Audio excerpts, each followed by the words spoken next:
Attitude की विशेषता,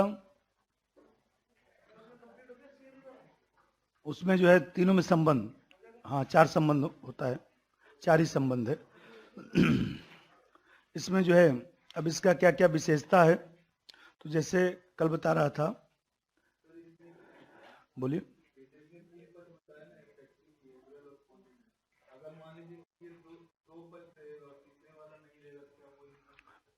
नहीं मतलब कि कम करेगा, जैसे मान लीजिए ऐसे समझिए कि एटीट्यूड में जैसे बताया कि ए बी सी 3 चीज है, ए बी सी 3 है। अब आप अपना प्रश्न बोलिए। मान लीजिए ए और बी है और सी नहीं है, तो थोड़ा कंफ्यूजन की स्थिति में रहेगा। यदि संज्ञान सही नहीं है, संज्ञान का मतलब होता है ज्ञान, कल बताया था खूब, ज्ञान, विश्वास। तो मान लीजिए सपोज करिए कि आप जैसे कोई चीज है, अब मान लीजिए आपका भाव भी अच्छा है आईएएस अधिकारी बनने के प्रति, आप खूब पढ़ भी रहे हैं, लेकिन मन में हमेशा शंका रखते हैं, मन में हमेशा शंका रखते हैं कि ये किताब पढ़ रहा हूं तो इससे नंबर आएगा कि नहीं, क्वेश्चन आएगा कि नहीं, तो फिर वो किताब आपको पढ़ने में आनंद नहीं आएगा ना। जैसे मान लीजिए एनसीईआरटी है, अब एनसीईआरटी देखिए, एनसीईआरटी को 2 बार कम से कम पढ़ना चाहिए, क्योंकि 50% पीटी में क्वेश्चन एनसीईआरटी से ही आता है, चाहे हिस्ट्री हो, चाहे ज्योग्राफी हो, चाहे पॉलिटी हो। अब मान लीजिए एनसीईआरटी, आप जब विश्वास ये होगा कि नहीं एनसीईआरटी पढ़ना जरूरी है, अब एनसीईआरटी पढ़ना जरूरी है, जब ये विश्वास आपको हो जाएगा, संज्ञान हो जाएगा, तो खूब आपको एनसीईआरटी मन ला के पढ़ने में आनंद आएगा। अब मान लीजिए यदि विश्वास नहीं होगा, तो कभी एनसीईआरटी पढ़ रहे हैं, कभी जीसी लियोंग की किताब पढ़ रहे हैं, कभी मान लीजिए कुछ पढ़ रहे हैं, कभी उस कोचिंग का नोट्स खरीद के ला रहे हैं, कभी उस कोचिंग का खरीद के ला रहे हैं, पता चले कि जो है बंडल का बंडल कोचिंग का नोट्स घर पे सजा रहे हैं, अब पढ़ कुछ नहीं रहे हैं, क्योंकि विश्वास कमजोर है ना। जैसे मान लीजिए मैं पॉलिटी पढ़ाता हूं, तो मैं कहता हूं चलिए कॉपी में लिखवा देता हूं, नोट्स पढ़ लीजिएगा, डीडी बसु पढ़ लीजिएगा, एक बेयर रेट खरीद लीजिए, बस, और तो कुछ नहीं बोलता हूं। अब डीडी बसु पर आपको विश्वास करना पड़ेगा कि डीडी बसु में जो लिखा है वो एकदम सही लिखा है। तो अब मान लीजिए डीडी बसु में सही लिखा है, तो आपको ये लगेगा कि चलो जो सही किताब है उसको मैं बार बार पढूं, एनसीईआरटी बार बार पढूं, बेयर एक जो मूल संविधान है उसको बार बार पढूं, तो उससे आपका जो है देखा जाए तो ज्ञान मजबूत होगा ना। नहीं तो फिर जो है असमंजस की स्थिति हमेशा रहेगी। कितने लोग का देखिए सब पत्रिका खरीद के रखते हैं, क्रॉनिकल है, विजार्ड है, तो ये है, तो मान लीजिए जितने भी कोचिंग का पत्रिका है सब खरीद के रख लेंगे। अब कोई पत्रिका महीने में पूरा पढ़ेंगे नहीं, केवल बस 1 नंबर 2 नंबर 3 नंबर सबका सीरीज बना के रखते रहेंगे, क्या फायदा है। एक पत्रिका कोई जो आपको अच्छा लगता है, चाहे कोई भी पत्रिका हो, करंट की वही घटना निकलती है ना, किसी में थोड़ा विश्लेषण कम होगा, किसी में थोड़ा कम होगा, करंट तो करंट ही है। ऐसा तो नहीं कि उसमें कुछ बदल जाएगा। आयुष्मान भारत योजना है तो सब लोग तो वही बात लिखेंगे ना। तो अब कोई भी एक पत्रिका पर विश्वास करके चुपचाप उसको खूब अच्छा से पढ़ा जाए। विशेषता, पहला विशेषता समझिए, मनोवृत्ति जो है जिसमें बताया कि कल वाला मिल जाए तो अच्छी बात है, बहुत बढ़िया मिल गया, जिससे नहीं तो फिर लिखना पड़ता हमको, क्योंकि इसी से तो विशेषता बताऊंगा। पहला चीज तो यह है कि ये जन्मजात नहीं होता है। एटीट्यूड सकारात्मक बनाना नकारात्मक बनाना ये जन्मजात नहीं है, समाजीकरण और अनुभविक प्रक्रिया द्वारा यह सीखा जा सकता है। जैसे मान लीजिए हमें कहते हैं किसी समूह या वस्तु के संबंध में जो है वह देखा जाए तो हम लोग समाज में मान लीजिए व्यक्ति जैविक प्राणी के रूप में जन्म लेता है और यहीं पर हम लोग सीखते हैं। कोई आईएएस अधिकारी बन के तो जन्म नहीं लेता है, सब लोग यहीं पर आते हैं। जो लोग खूब लगन से पढ़ते हैं, भाव सकारात्मक रखते हैं, खूब अच्छा से अपना व्यवहार करते हैं, क्रियाविधि करते हैं, खूब मेहनत करते हैं, वही लोग तो बनता है। जन्मजात कुछ नहीं होता है,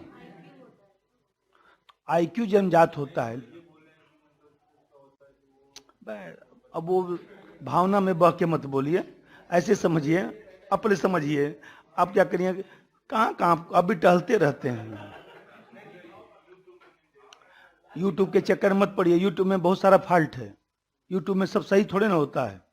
तो ये देखा जाए तो ये एटीट्यूड जो है, जैसे एटीट्यूड है अच्छे समझिए और एप्टीट्यूड है, तो एप्टीट्यूड में ये जो बुद्धि वाला तत्व है, ये बुद्धि वाला तत्व जो है जन्मजात होता है। यदि किसी व्यक्ति का आईक्यू मान लीजिए 125 है और वह उसकी रुचि नहीं है पढ़ने लिखने में, अभ्यास नहीं करता है, नहीं बन पाएगा। भगवान ने उसको क्षमता तो खूब दिया था। देखिए कितने लोग होते हैं एक बार पढ़ते हैं याद कर लेते हैं, लेकिन वो पढ़ते नहीं हैं, उनका रुचि नहीं है।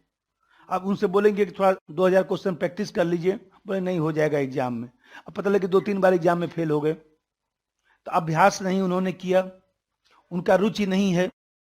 तो बताइए भगवान ने दिमाग देकर ही आपको क्या किया, आपने उसका प्रयोग तो नहीं किया ना सही ढंग से।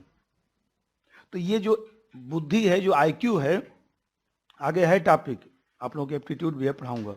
ये जो बुद्धि है वो जन्मजात होता है, बाकी तो सब हम लोग यहीं पर सीखते हैं ना। तो नंबर 1 पहली विशेषता लिखे, मनोवृत्ति सामान्यतः जन्मजात नहीं होती है। मनोवृत्ति सामान्यतः जन्मजात नहीं होती है, बल्कि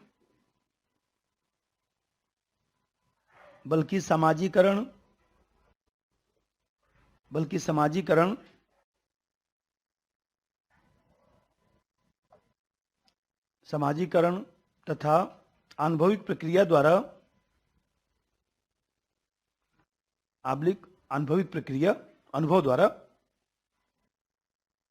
अनुभविक प्रक्रिया द्वारा सीखा जा सकता है।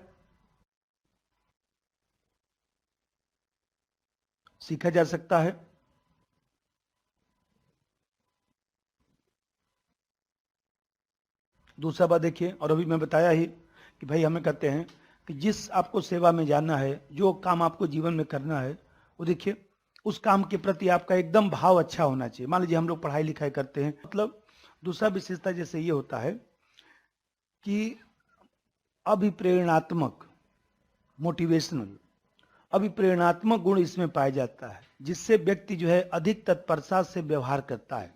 यदि भाव सकारात्मक है, व्यवहार अच्छा है, मान लीजिए विश्वास भी है कि नहीं हम चाय बेच के भी जो है सुखी हो सकते हैं, तो ऐसी दिशा में जो है मानसिक एक तत्परता है, जिससे व्यक्ति जो है अनुकूल और प्रतिकूल व्यवहार करता है। मानसिक तत्परता ही तो हुआ जिससे व्यक्ति अनुकूल व्यवहार करता है, सकारात्मक व्यवहार करता है, नकारात्मक व्यवहार करता है। मान लीजिए मैं पढ़ाने के लिए आऊँ और रोज यही बैठ के सोचता रहूँ कंफ्यूजन में, पढ़ाऊँ कि क्या करूँ, कि महासंघ में चला जाऊँ कि यहाँ चला जाऊँ। ये बताइए, कब तो मैं पढ़ा चुका ना। आप रोज पढ़ते हैं, रोज बैठ के यही सोचते रहिए, लिखते रहिए, सोचते रहिए कि बनूंगा कि नहीं बनूंगा, कोई जानता नहीं। तो ये बताइए कैसे होगा काम। पहले तो ये विश्वास करना है ना कि बनना है, तो अभी प्रेरणात्मक तत्व पाया जाता है। नंबर 2,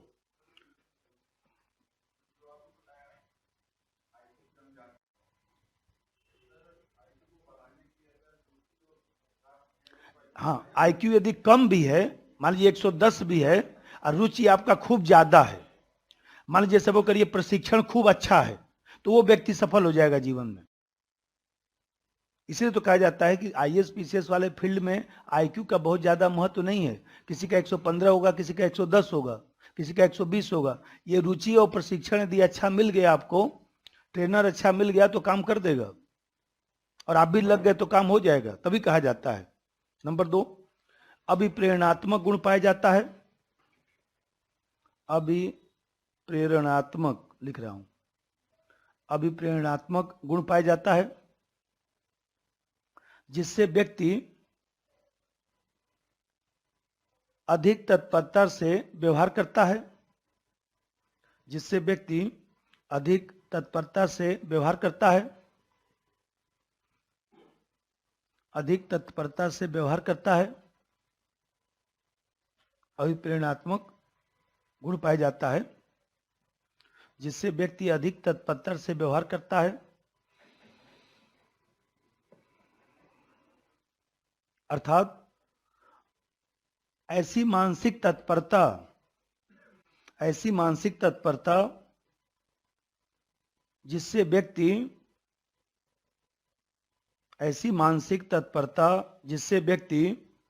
अनुकूल आब्लिक प्रतिकूल व्यवहार करता है। ऐसी मानसिक तत्परता जिससे व्यक्ति अनुकूल आब्लिक प्रतिकूल व्यवहार करता है।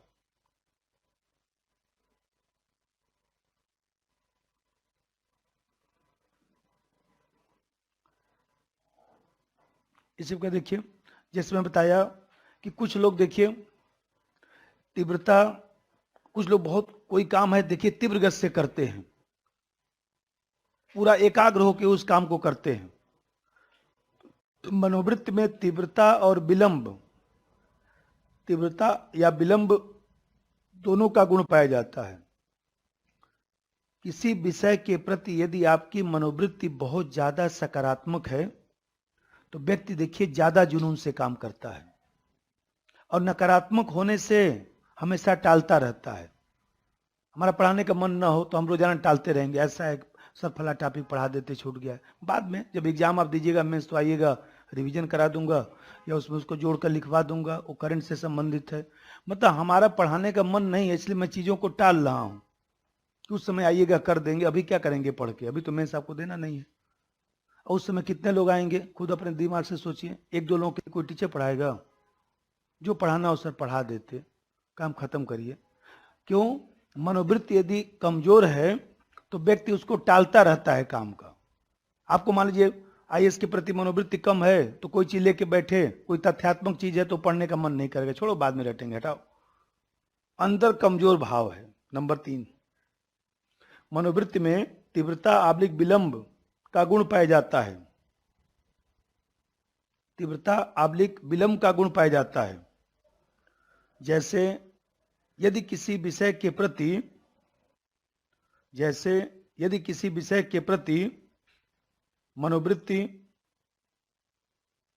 सशक्त है तो व्यक्ति शीघ्रता से कार्य करता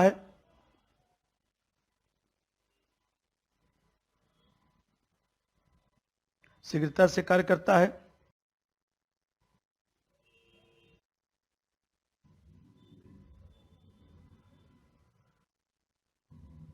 और नकारात्मक होने पर टालता रहता है,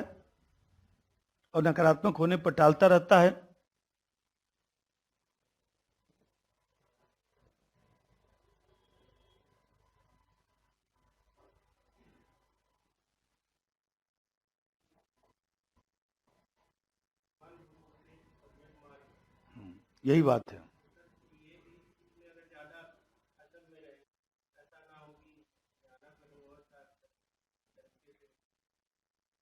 सम्यक जो मार्ग है, उचित मार्ग, ये बताइए, उचित मार्ग यदि आप अपनाते हैं तभी तो आपको जो है संबल मिलता है।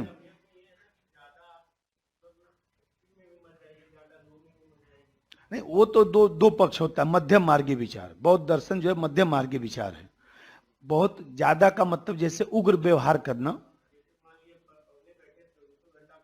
नहीं वो तो फिर गड़बड़ हो जाएगा, वो तो गड़बड़ है भाई। पता लगे बिना खाए पिए एकदम उस तरह से पढ़ते पढ़ते ही शहीद हो गए तो वो भी ठीक नहीं है, वो तो ठीक नहीं है। मतलब एक लगाव की बात कर रहा हूं। जैसे मान लीजिए हम लोग तो यहाँ पर उसको समझ रहे हैं कि भाई व्यक्ति जो है, अब जैसे 10 घंटा पढ़ना है तो 10 घंटा मन लगा के यदि आप पढ़ते हैं तो 20 घंटा के बराबर आप पढ़ लेंगे। अब 20 घंटा आप पढ़ते हैं, मन लग नहीं रहा है तो 5 घंटे के बराबर नहीं है, क्या फायदा है? पहले मन लगाइए, नहीं कहा जाता, पहले मन लगाइए। तीसरा बात देखिए, मनोवृत्ति को जैसे ऐसे समझिए कि किसी व्यक्ति को हम लोग बार बार देखकर समझकर उस व्यक्ति का क्रियाकलाप का ज्ञान प्राप्त कर सकते हैं और भविष्य व्यवहार के संबंध में पूर्व कथन भी कर सकते हैं। ये व्यक्ति लापरवाह है, इसका मन नहीं लगता है, ये नहीं करेगा, भले कह रहा है। तो व्यक्ति का व्यवहार मनोवृत्ति से ही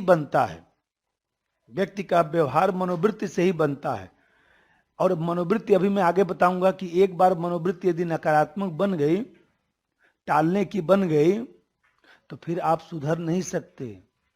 एक बार आपको सिलेबस हम लोग को खत्म न करने की आदत पड़ गई तो दुनिया की कोई ताकत सिलेबस हमसे नहीं खत्म करा पाएगा। हम कुछ ना कुछ बहाना ढूंढ ही लेंगे, उसमें हमेशा टालते ही रहेंगे मामले को। क्योंकि मनोवृत्ति जब बन जाती है तो जल्दी से, बताया ना, अभी बताऊंगा कि सकारात्मक मनोवृत्ति को नकारात्मक बनाना बहुत समस्या, और नकारात्मक को सकारात्मक बनाना बहुत समस्या।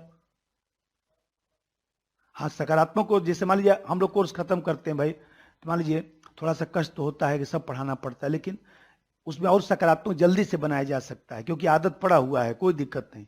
देखिए आप ही लोग हैं, मान लीजिए सपोज करिए जिसको अपना है कि नहीं भाई, हमको पूरा पढ़ना है, मनोवृत्ति सकारात्मक है तो फिर सकारात्मक जल्दी से बनाया जा सकता है। तो हम लोग व्यक्ति के व्यवहार को मनोवृत्ति से पहचान सकते हैं। नंबर 3, मनोवृत्ति को बार बार समझकर, मनोवृत्ति को बार बार समझकर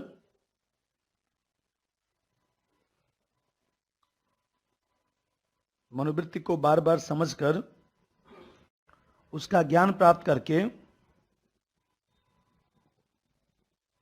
भविष्य व्यवहार के संबंध में, भविष्य व्यवहार के संबंध में, भविष्य व्यवहार के संबंध में पूर्व कथन किया जा सकता है। भविष्य व्यवहार के संबंध में पूर्व कथन किया जा सकता है।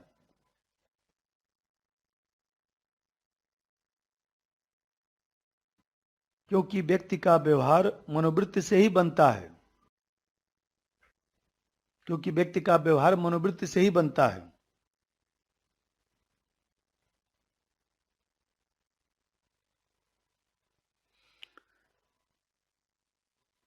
अब मैं बताया कि सामान्यतः जो मनोवृत्ति है, मान लीजिए 30 साल 35 साल आते आते सामान्यतः मनोवृत्ति जो है स्थायी स्वरूप ग्रहण कर लेता है, उसमें प्रगाढ़ता आ जाती है।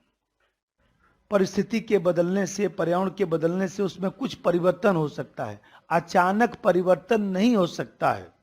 कोई लापरवाह है, जीवन में 45 साल तक लापरवाही किया, तो अब समझिए कि वो लापरवाही से ही उसका जीवन कटना है सामान्यतः।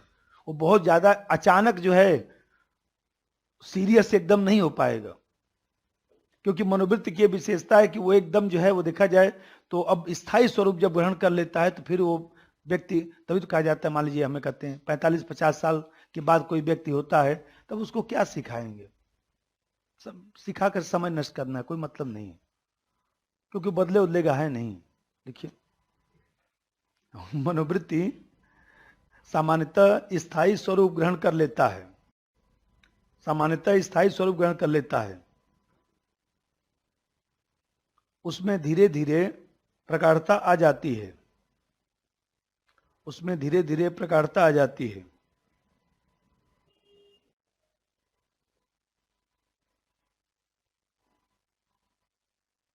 परिस्थिति आबलिक पर्यावरण के बदलने से धीरे धीरे प्रगाढ़ता आ जाती है।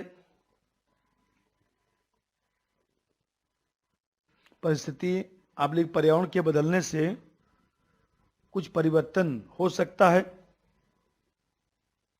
कुछ परिवर्तन हो सकता है। परिस्थिति आबलिक पर्यावरण के बदलने से इसमें कुछ परिवर्तन हो सकता है।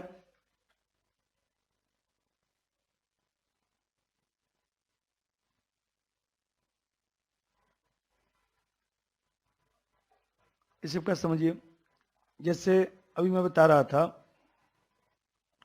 कि अभिवृत्ति जो है वह, जैसे attitude has a direction, attitude has a direction इसलिए कहा जाता है क्योंकि कहीं ना कहीं ये डायरेक्शन देता है, हम लोग को एक दिशा देता है।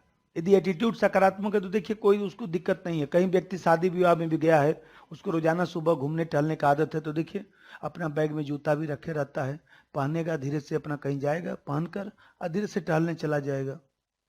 अपना देखिए टाइम निकाल लिया, वो बहाना नहीं बनाएगा कि अब शादी में आए क्या मतलब आज तो नहीं टहलने जाऊंगा। उसका एटीट्यूड बहुत अच्छा नहीं है, देखिए वो टहलने चला जाएगा या अपना ध्यान रखेगा। अब ये नहीं कि शादी विवाह में चला गया तो इतना खाना खा लिया, उठ ही नहीं पा रहा है, तो मान लीजिए हमें कहते हैं कि एटीट्यूड, अरे भाई उतना ही देखिए, कहीं चाहे जितना अच्छा खाना बनाओ उससे क्या मतलब है। अभी थोड़े नहीं कि इतना खा लिया कि उठ ही नहीं पा रहे हैं, दो चार लोग मिला के आपको उठा रहे हैं। तो एटीट्यूड यदि सकारात्मक है तो व्यक्ति जो है उसको सही डायरेक्शन मिलता रहता है, सही दिशा मिलता रहता है। नंबर 4, अभिवृत्ति विशेष दशा में निर्देश करता है, विशेष दशा में निर्देश करता है।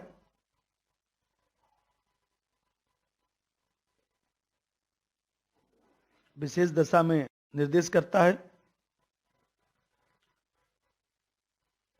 क्योंकि घटक तत्व में विशिष्ट संरचना पाई जाती है, घटक तत्व में विशिष्ट संरचना पाई जाती है।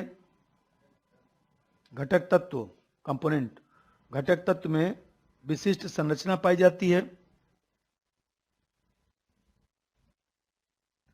जो आपस में मिलकर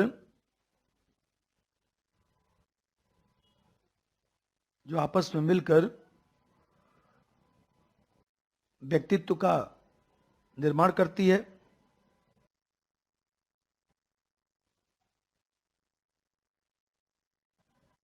व्यक्तित्व का निर्माण करती है।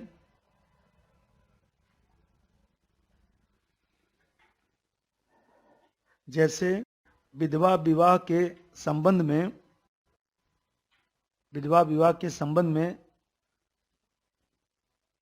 सकारात्मक दृष्टिकोण रखना,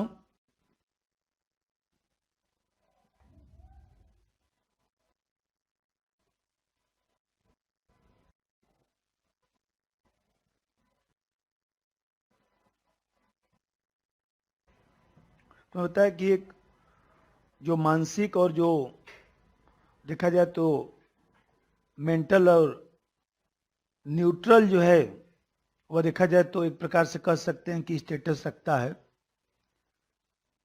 क्योंकि कहीं न कहीं जो है वो देखा जाए तो जब मनोवृत्ति देखिए कोई विधवा विवाह के प्रति या जातिवाद के प्रति या धर्म के प्रति उसका दृष्टिकोण यदि मान लीजिए तटस्थ है तो उससे कितना भी आप उसकी जाति के बारे में बताएंगे उसके ऊपर कोई फर्क नहीं पड़ने वाला है, क्योंकि वो पहले से मान लिया कि सब लोग बराबर हैं, जाति धर्म भाषा कोई बात नहीं, क्या हुआ, कोई गोरा है तो कोई काला है तो क्या, तो भगवान ने बनाया सब अच्छा बात है, तो ये सब भगवान का है।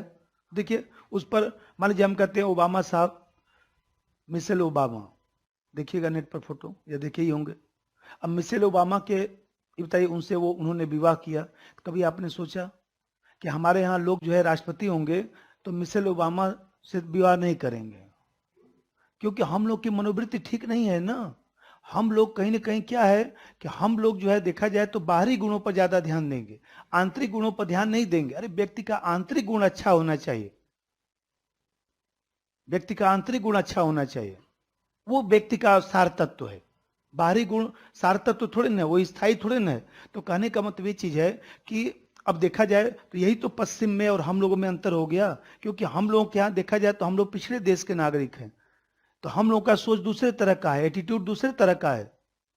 कोई मान लीजिए छोटा सा व्यक्ति है, बहुत गंदा सा व्यक्ति है, देखिए उससे हम लोग सामान्यतः जो है उसके साथ बैठ के खाना नहीं खाएंगे सामान्य रूप से। लेकिन ये बताइए वहां पर देखते हैं कि श्वेत अश्वेत का आजकल विवाह होता है, अमेरिका में श्वेत और अश्वेत का विवाह होता है। तो श्वेत और अश्वेत का विवाह होता है तो क्यों? क्योंकि उन लोगों का अब धीरे धीरे जो है एटीट्यूड बदल गया है, नई पीढ़ी का एटीट्यूड बदल गया है। पहले देखा जाए तो अश्वेत के लिए अलग वहां कॉलेज होता था, अश्वेत के लिए अलग अस्पताल होता था। तो आप जानते हैं कि 1960 के दशक में वहां पर आंदोलन चला था, गांधीवादी जो नेता वहां पर मार्टिन लूथर किंग, उन्होंने आंदोलन चलाया और अंततः जो है आंदोलन चलाने के बाद वहां सब जो अलग अलग सिस्टम था, थिएटर भी अलग था, सब स्कूल कॉलेज हॉस्पिटल रहने का सब अलग अलग किया गया था, सब समाप्त कर दिया गया। और श्वेत अश्वेत सब लोग वहां पर एक साथ अब रहते हैं, एक ही कॉलोनी में रहते हैं, एक ही अस्पताल में इलाज कराते हैं, एक ही थिएटर में फिल्म देखते हैं। अब आपस में जो है शादी विवाह भी होता है, समापन भी होता है। तो देखा जाए तो ये एटीट्यूड में परिवर्तन से हुआ। सामान्यतः सामान्यतः सामान्यतः इसे लिखवाया हूं क्योंकि बहुत बड़ी कोई घटना जीवन में घट गई तो व्यक्ति में परिवर्तन आ सकता है। आप सामान्यतः उसमें परिवर्तन सामान्य रूप से थोड़ा बहुत परिवर्तन होता है, बहुत अचानक रेडिकल परिवर्तन दूसरे दिन नहीं हो जाता। जैसे मान लीजिए कोई व्यक्ति सिगरेट पी रहा है, उसको देखिए वो रोज कसम खाता है, छोड़ दिया, आज से खत्म, फेंक दिया। अब फिर 2 घंटे बाद जाएगा वहां से उठा के लेके आएगा या दुकान से दूसरा खरीद के लाएगा। कारण वो व्यक्ति नहीं समझ पा रहा है। वो एक पहले एटीट्यूड में परिवर्तन करिए, पहला काम करिए। देखिए सिगरेट छुड़ाने वाले जो डॉक्टर हैं चाहे तमाम चीजें उनसे सलाह लीजिए तो कहेंगे कि घर पे आप सिगरेट मत रखिए, नंबर 1। और नियम बनाइए कि मैं सिगरेट पीऊंगा तो मैं जाकर जो है 1 किलोमीटर दूर पीऊंगा। अब ऐसी दशा में क्या होगा, 1 किलोमीटर आप पैदल जाएंगे, फिर सोचेंगे हटाओ अब नहीं जाऊंगा, शाम को जाऊंगा, कम हो गया ना। एक आपने नियम बना लिया तो देखा जाए तो दूसरा चीज उससे बदलाव आएगा। धीरे धीरे जब कम होगा तब छूटने की प्रक्रिया होगी, तब तो छूटने की प्रक्रिया होगी। हाँ, जमजात नहीं होते, मतलब हम लोग सीख सकते हैं, लेकिन सीखते सीखते जो है जो स्थायित्व आ जाता है, सीखते सीखते जो है जो हैबिट में बन जाता है, जैसे ऐसे समझिए, एक होता है हॉबी और एक होता है इंटरेस्ट। तो जो हॉबी होता है उसके लिए समय नहीं निकालना पड़ता है। हॉबी और इंटरेस्ट में अंतर होता है। इंटरेस्ट जो कोई चीज में है तो उसके लिए आपको समय निकालना पड़ेगा, हॉबी में समय नहीं निकालना पड़ता है। क्योंकि हॉबी जो है एक प्रकार से एटीट्यूड का बहुत अच्छा उदाहरण है। क्योंकि यदि किसी व्यक्ति का हॉबी बन गया क्रिकेट देखने का, क्रिकेट के बारे में जानकारी हासिल करने का, तो देखिए वो जाने अनजाने सब जानकारी हासिल कर लेता है। तो इसीलिए कहा जाता है कि जो हॉबी है, इंटरेस्ट है, तो हॉबी बहुत मजबूत चीज होती है। जैसे आप लोग लिख देते हैं, मान लीजिए किसी के कहने पर कि साहित्य पढ़ना मेरा हॉबी है, इंटरव्यू में लिख दिए। किसी से आपने फार्म में पूछा कि भाई साहब क्या लिखते हैं, वो बोला लिख दीजिए साहित्य पढ़ना। अब साहित्य पढ़ना आप लिख दिए। अब वो देखा जाए तो उस पर क्वेश्चन दो चार पूछ के देखता है कि उसी तरह लिखा है कि वास्तव में इसका हॉबी है। कुछ मान लीजिए पूछा कबीर के बारे में, तो आप बोले कि हाँ हम सुने तो हैं, लेकिन हम बहुत ज्यादा इंटरेस्ट नहीं लेते हैं, हम कबीर का दोहा बहुत ज्यादा पढ़ते नहीं है। वो समझ गया कि ये जो है फर्जी लिखा हुआ है ना।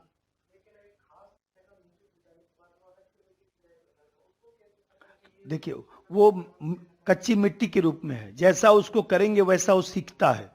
और धीरे धीरे देखा जाए तो उसको हम लोग उसी क्रम में जब सिखाते हैं तो वो देखा जाता है, जैसे एक दिन बताया ना कि आप कोई बच्चा है उसके सामने उसका गार्जियन बैठ के पेपर पढ़ रहा है, तो बच्चा भी देखिए अपना इधर उधर पेपर करता रहता है।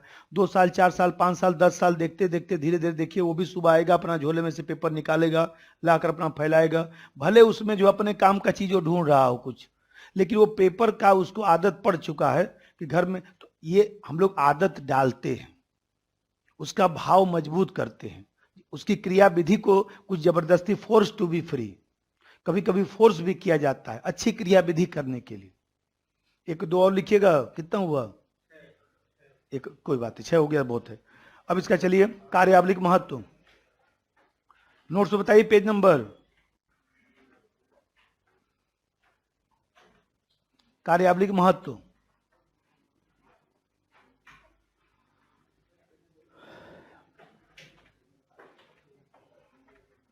अरे नहीं उसका ठीक है, कार्यावलिक महत्व करवा दें, फिर उसका प्रत्यय से तुलना, सही, ठीक है।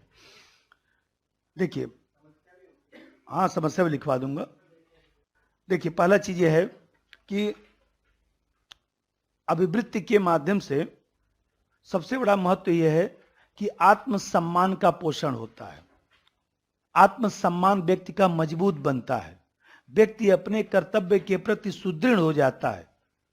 और जब व्यक्ति अपने कर्तव्य के प्रति सुदृढ़ हो जाता है तो वह जीवन में कुछ विशेष कार्य कर जाता है, जाने अनजाने वो विशेष कार्य कर जाता है। भाई हमें कहते हैं कैलाश सत्यार्थी, कैलाश सत्यार्थी को नोबेल पुरस्कार मिला, आपने सोचा वो तो इंजीनियर थे, वो बेचारे सिंपल व्यक्ति। तो आप जानते हैं कि वो बेचारे जो है अपना मध्य प्रदेश में, छत्तीसगढ़ में बच्चों को पढ़ाना लिखाना, आदिवासी बच्चों के लिए वो काम करते थे। देखा जाए तो उनके बारे में हम लोगों को किसी को पता नहीं, कभी टेलीविजन में भी नहीं आए, कभी पेपर पत्रिका में भी कुछ नहीं निकला। उनको नोबेल पुरस्कार मिला तब हम लोग को पता चला कि भारत में ऐसा भी व्यक्ति है। तो कभी आपने सोचा कि वो व्यक्ति जाने अनजाने उसको लगाव हो गया, समाज से, बच्चों से लगाव हो गया, और उसके प्रति सुदृढ़ होकर खूब कार्य करना शुरू कर दिया।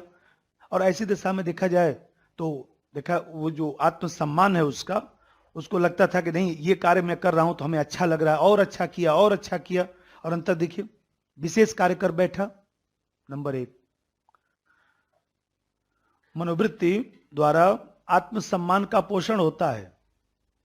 मनोवृत्ति द्वारा आत्मसम्मान का पोषण होता है,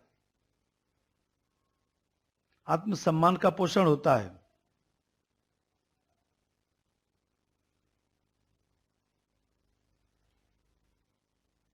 व्यक्ति को मजबूत बनाता है, व्यक्ति को मजबूत बनाता है। व्यक्ति अपने कर्तव्य के प्रति सुदृढ़ हो जाता है, व्यक्ति अपने कर्तव्य के प्रति सुदृढ़ हो जाता है।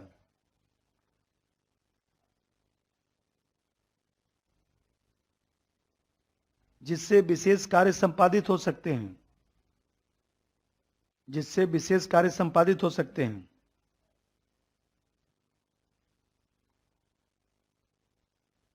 जिससे विशेष कार्य संपादित हो सकते हैं।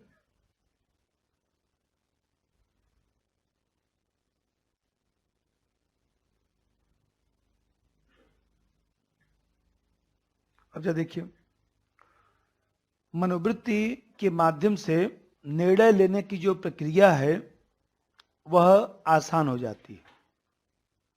निर्णय व्यक्ति जल्दी से ले लेता है क्योंकि उसको कोई कंफ्यूजन नहीं है। जहां कंफ्यूजन होता है वहां निर्णय लेने में समस्या आएगी ना। अनुकूल मनोवृत्ति रखने पर व्यक्ति विशेष क्षेत्र में उसका लगाव भी होता है, उसका ज्ञान भी बढ़ता है, अनुभव का भंडार भी विकसित होता है और साथ ही साथ देखा जाए तो निर्णय लेने में भी आसानी हो जाती है क्योंकि उसका कंसेप्ट क्लियर है कि हमको यही काम करना है जीवन में, हमको दूसरा काम नहीं करना है। दूसरे का देखकर अपना वो सिर नहीं फोड़ेगा। ये बताइए, प्रशासनिक क्षेत्र में देखिए, अच्छे जिनका प्रशासनिक कार्यों में खूब मन लगता है, सुबह दोपहर शाम रात देखिए अपना लगे रहते हैं एकदम जुनून से। अच्छा डॉक्टर देखिए अपना जुनून से लगा रहता है। हम लोगों को देख के होता है कि डॉक्टर साहब कितने बजे से लगे हैं? बोले हम तो सुबह आ गए थे, 7 बजे से ही लगे हैं, ऑपरेशन कर रहे हैं।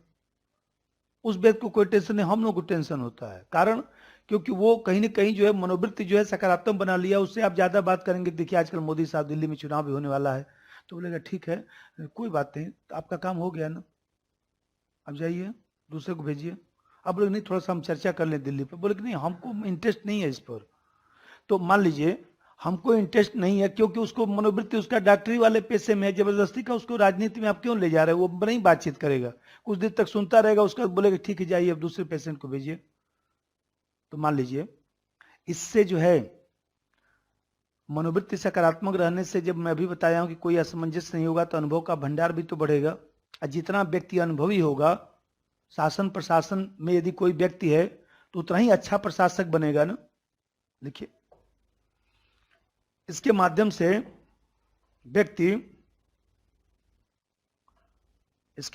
व्यक्ति विशेष क्षेत्र में ज्ञान को बढ़ा सकता है। विशेष क्षेत्र में ज्ञान को बढ़ा सकता है, मतलब अनुकूल मनोवृत्ति रखने पर, उतना समझ रहे हैं। विशेष क्षेत्र में ज्ञान को बढ़ा सकता है, अनुभव का भंडार विकसित कर सकता है, अनुभव का भंडार विकसित कर सकता है,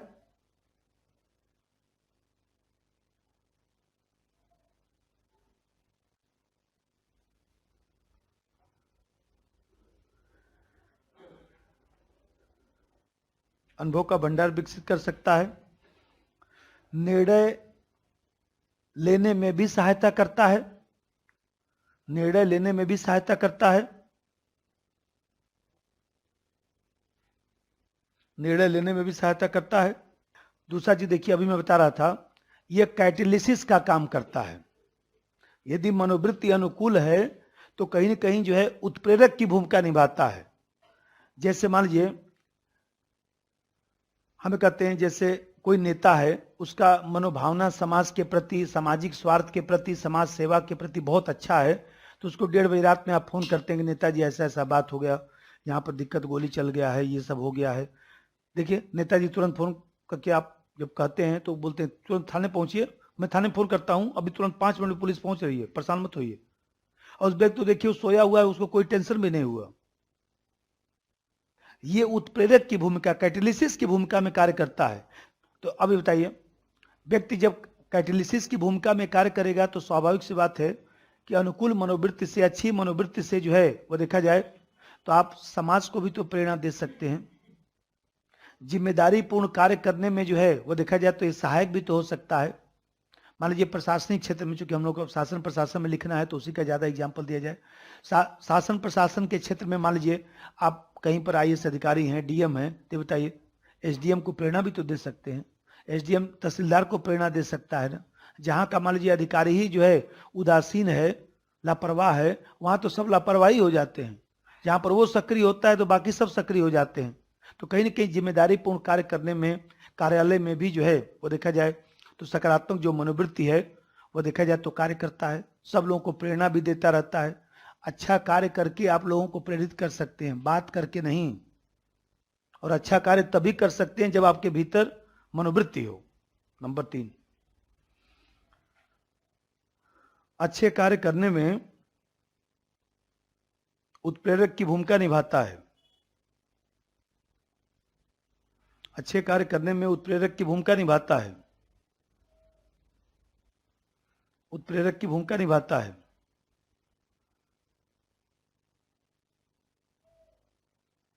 जिसके कारण व्यक्ति अपने अधीनस्थ को भी प्रभावित कर सकता है। जिसके कारण व्यक्ति अपने अधीनस्थ को भी प्रभावित कर सकता है।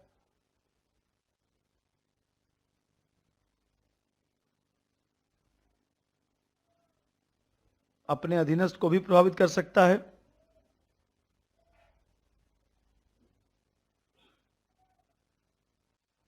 जैसे अच्छा प्रशासक जिम्मेदारी पूर्ण कार्य करता है तो कार्यालय में अन्य लोगों को भी प्रेरणा मिलती है।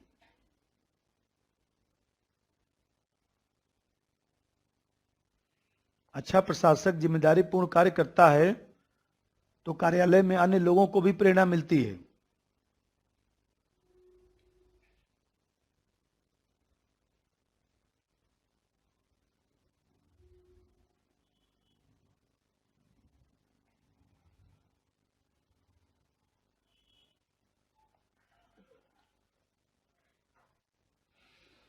देखिए,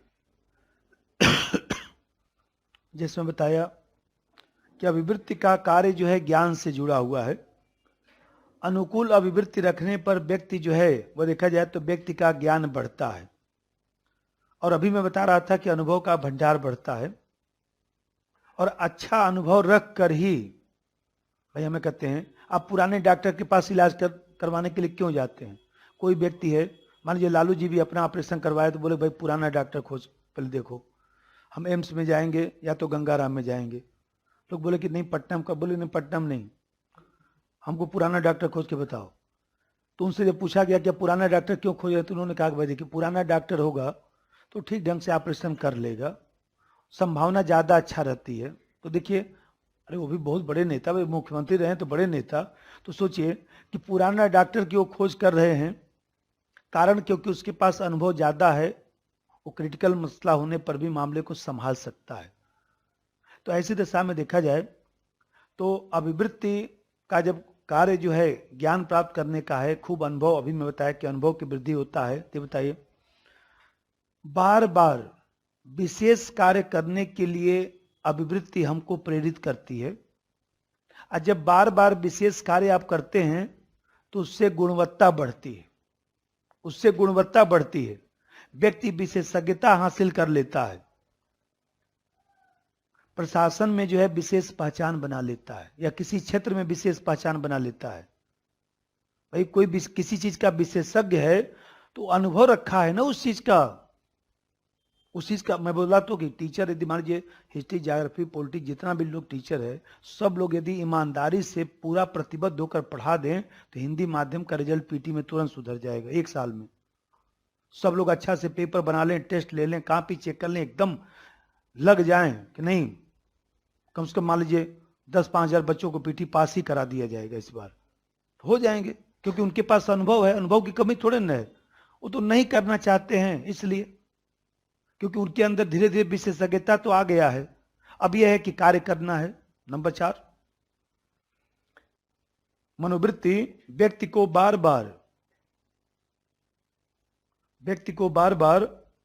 विशेष कार्य करने के लिए प्रेरित करती है। व्यक्ति को बार बार विशेष कार्य करने के लिए प्रेरित करती है, जिससे व्यक्ति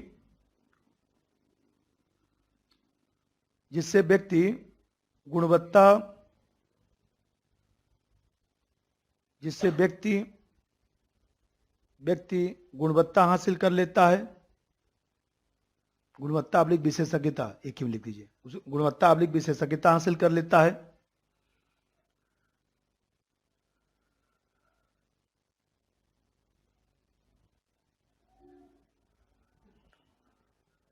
और विशेष पहचान बना लेता है।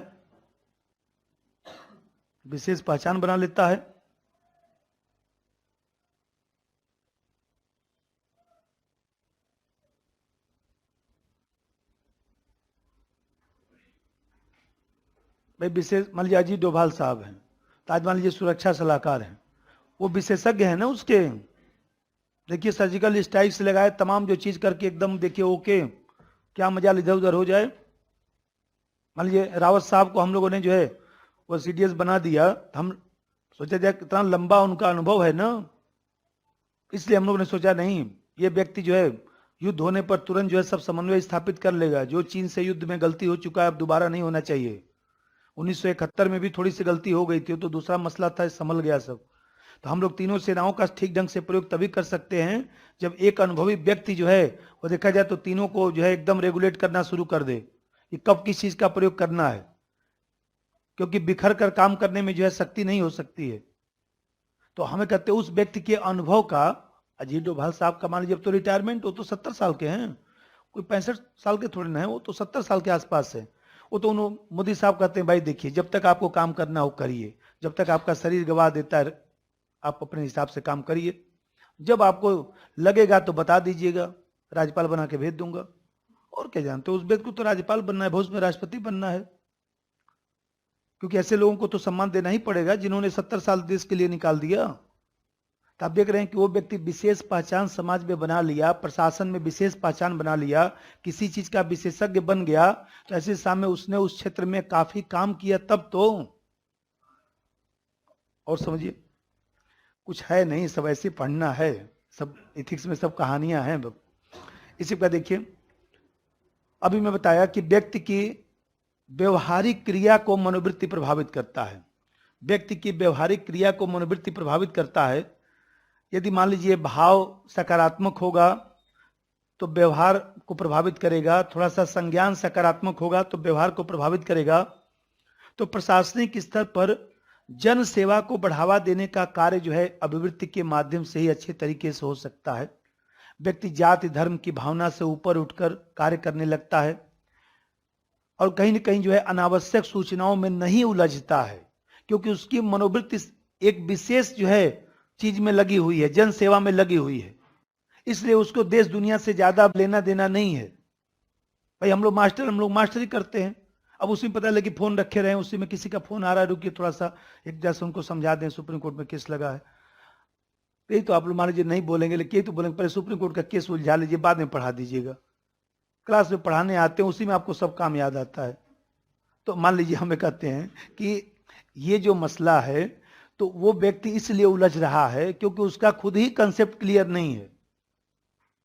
तो ये देखा जाए तो कहीं न कहीं अनावश्यक जो सूचना, जैसे आप तैयारी कर रहे हैं और अनावश्यक सूचनाओं में आप उलझ जाते हैं, अन्य सामाजिक कार्यों में आप उलझ जाते हैं, क्योंकि आपकी मनोवृत्ति बहुत सकारात्मक नहीं है।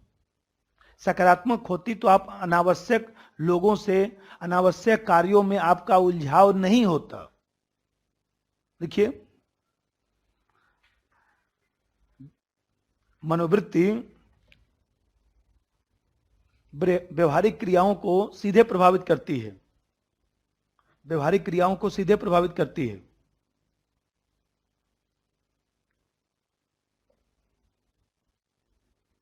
व्यवहारिक क्रियाओं को सीधे प्रभावित करती है। प्रशासनिक स्तर पर जन सेवा को बढ़ावा देने, प्रशासनिक स्तर पर जन सेवा को बढ़ावा देने, प्रशासनिक स्तर पर जन सेवा को बढ़ावा देने का कार्य कर सकती है।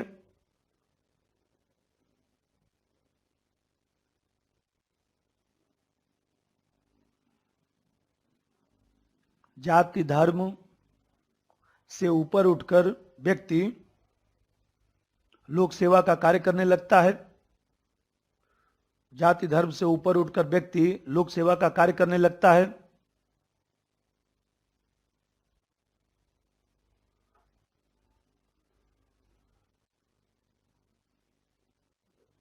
और अनावश्यक सूचनाओं आबलिक कार्यों में नहीं उलझता। अनावश्यक सूचनाओं आबलिक कार्यों में नहीं उलझता।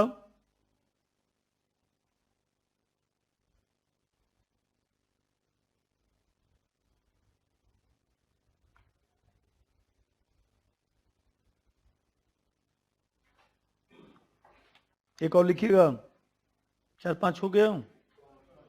एक और लिखिएगा, पेज नंबर बताइए।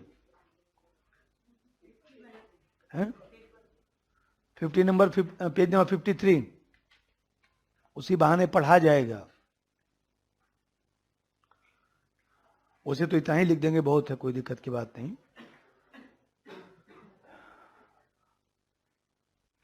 समस्या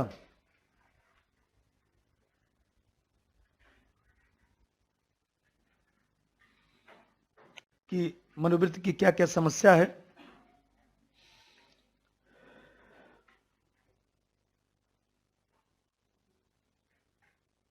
समस्या अवलिक बाधाएं, एक ही बात है, यहीं पर पढ़ा देता हूं।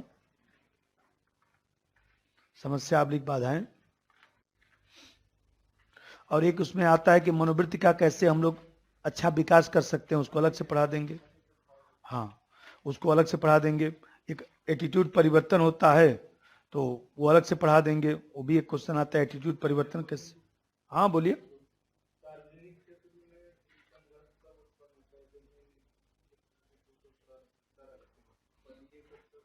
नहीं रुकिए, तो लाइए क्वेश्चन, पीटी में वाला है क्या? हाँ लाइए, 10 नंबर, कोई बात। सार्वजनिक क्षेत्र में हित संघर्ष तब उत्पन्न होता है जब निम्नलिखित की एक दूसरे के ऊपर प्राथमिकता रखते हैं: official duty, public interest, personal interest. तब ये जो है वो देखा जाए तो प्रशासन में इस संघर्ष को कैसे सुलझाया जा सकता है, उदाहरण सहित वर्णन करें। तो इसमें एक एक को लेकर लिखा जाएगा। भाई सार्वजनिक क्षेत्र में हित संघर्ष का मतलब होता है कि सार्वजनिक क्षेत्र में जो व्यक्ति जाता है, पहले भूमिका बनेगा, सार्वजनिक क्षेत्र में जो व्यक्ति जाता है उसमें जो है व्यक्तिगत स्वार्थ की जगह पर जो है सार्वजनिक स्वार्थ का तत्व जो है ज्यादा होना चाहिए। कहीं न कहीं जो है वो देखा जाए तो अपने विवेक से, अपने तर्क से, अपनी नैतिकता से जो है समाज सेवा का वह कार्य कर सके। ऐसे व्यक्ति ही सामान्यतः जो है सार्वजनिक क्षेत्रों में जो है वह कार्य करते हैं। लेकिन अब यहीं से प्रश्न को ले लेंगे, लेकिन यहीं से जो है देखा जाए मतलब कि इसमें जोड़ेंगे कि इसमें जो है वह संघर्ष की स्थितियां भी उत्पन्न होती हैं।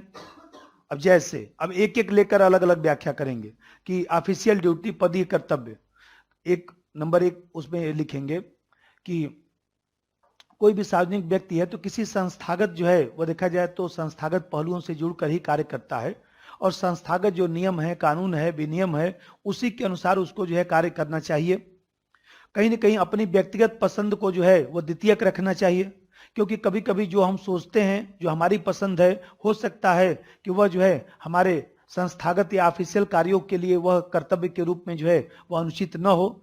इसलिए व्यक्ति को जो है यदि इस तरह का कोई संघर्ष उत्पन्न होता है कि जो व्यक्तिगत पसंद है और अपना जो ऑफिशियल जो ड्यूटी है, तो ऑफिशियल ड्यूटी को प्राथमिकता देना चाहिए। व्यक्तिगत जो है जो चीजें हैं वो द्वितीय स्वरूप में रखना चाहिए। कभी मन करे या न मन करे, आपका ही बताइए, आपका मन कर रहा है एथिक्स पढ़ने का, लेकिन कोर्स आता है, चुपचाप पढ़िए। तो ऑफिशियल जो कार्य है, ऑफिस में जो चीजें होती हैं जिस हिसाब से, उस चीज को जो है आपको ज्यादा महत्व देना चाहिए। और उसमें एक लाइन सुझाव भी लिख दिया जाता है, यदि मन में कोई, ऑफिस में कोई मान लीजिए नियम है, विनियम है, कोई अतर्कसंगत चीजें हैं, यदि आपको लगता है कि उसमें सुधार होना चाहिए तो अपने अधिकारी से इस बात की सूचना अवश्य दी जाए। एक की व्याख्या खत्म। अब दूसरा लिखाएगा, चूंकि 150 सब में लिखना है, सार्वजनिक हित। तो इसमें लिखा जाएगा कि जो पब्लिक इंटरेस्ट है, तो देखा जाए तो जो सार्वजनिक क्षेत्र होता है, उस सार्वजनिक क्षेत्र का सार तत्व ही जो है सार्वजनिक हित होता है, सामान्य हित होता है, कॉमन इंटरेस्ट होता है। उस सार तत्व के अनुरूप ही जो है देखा जाए तो हम सामाजिक हित की पूर्ति करते हैं। तो व्यक्ति जब सार्वजनिक क्षेत्र में कार्य करता है तो उसे सार्वजनिक जो हित है, उस सार्वजनिक हित, सामान्य जो हित है, उस सामान्य हित के अनुरूप ही कार्य करना चाहिए। व्यक्तिगत हितों को जो है वो देखा जाए तो द्वितीयक स्थान होना चाहिए। इसीलिए जो है देखा जाए, उसमें विचारक का पढ़े रहते तो विचारक भी जोड़ सकते थे कि जैसे ग्रीन ने जो है वो पॉलिटिकल ओब्लिगेशन में अपनी पुस्तक में लिखा है कि सामान्य जो हित है कल्याणकारी राज्य से संबंधित अवधारणा है, और ऐसी दिशा में शासन प्रशासन का जो है कर्तव्य जो है समाज की सेवा करना है। इसलिए समाज सेवा का भाव जो है प्राथमिक स्तर पर जो है रखा जाना चाहिए। और फिर इसमें तीसरा व्यक्तिगत हित। अब यहाँ पर तो सीधे डायरेक्ट लिख देंगे, चूंकि ऊपर आपने बहुत समझा दिया है, तो यहाँ पर डायरेक्ट लिख देंगे कि व्यक्ति का एक जो है सेल्फ रिगार्डिंग एक्शन होता है, एक व्यक्ति का जो है स्वपरक हित होता है, और दूसरा परपरक हित होता है। तो ऐसी दशा में जो स्वपरक हित होता है, सेल्फ रिगार्डिंग जो एक्शन होता है, उसमें जो है वो देखा जाए तो हमारा पर्सनल व्यवहार होता है।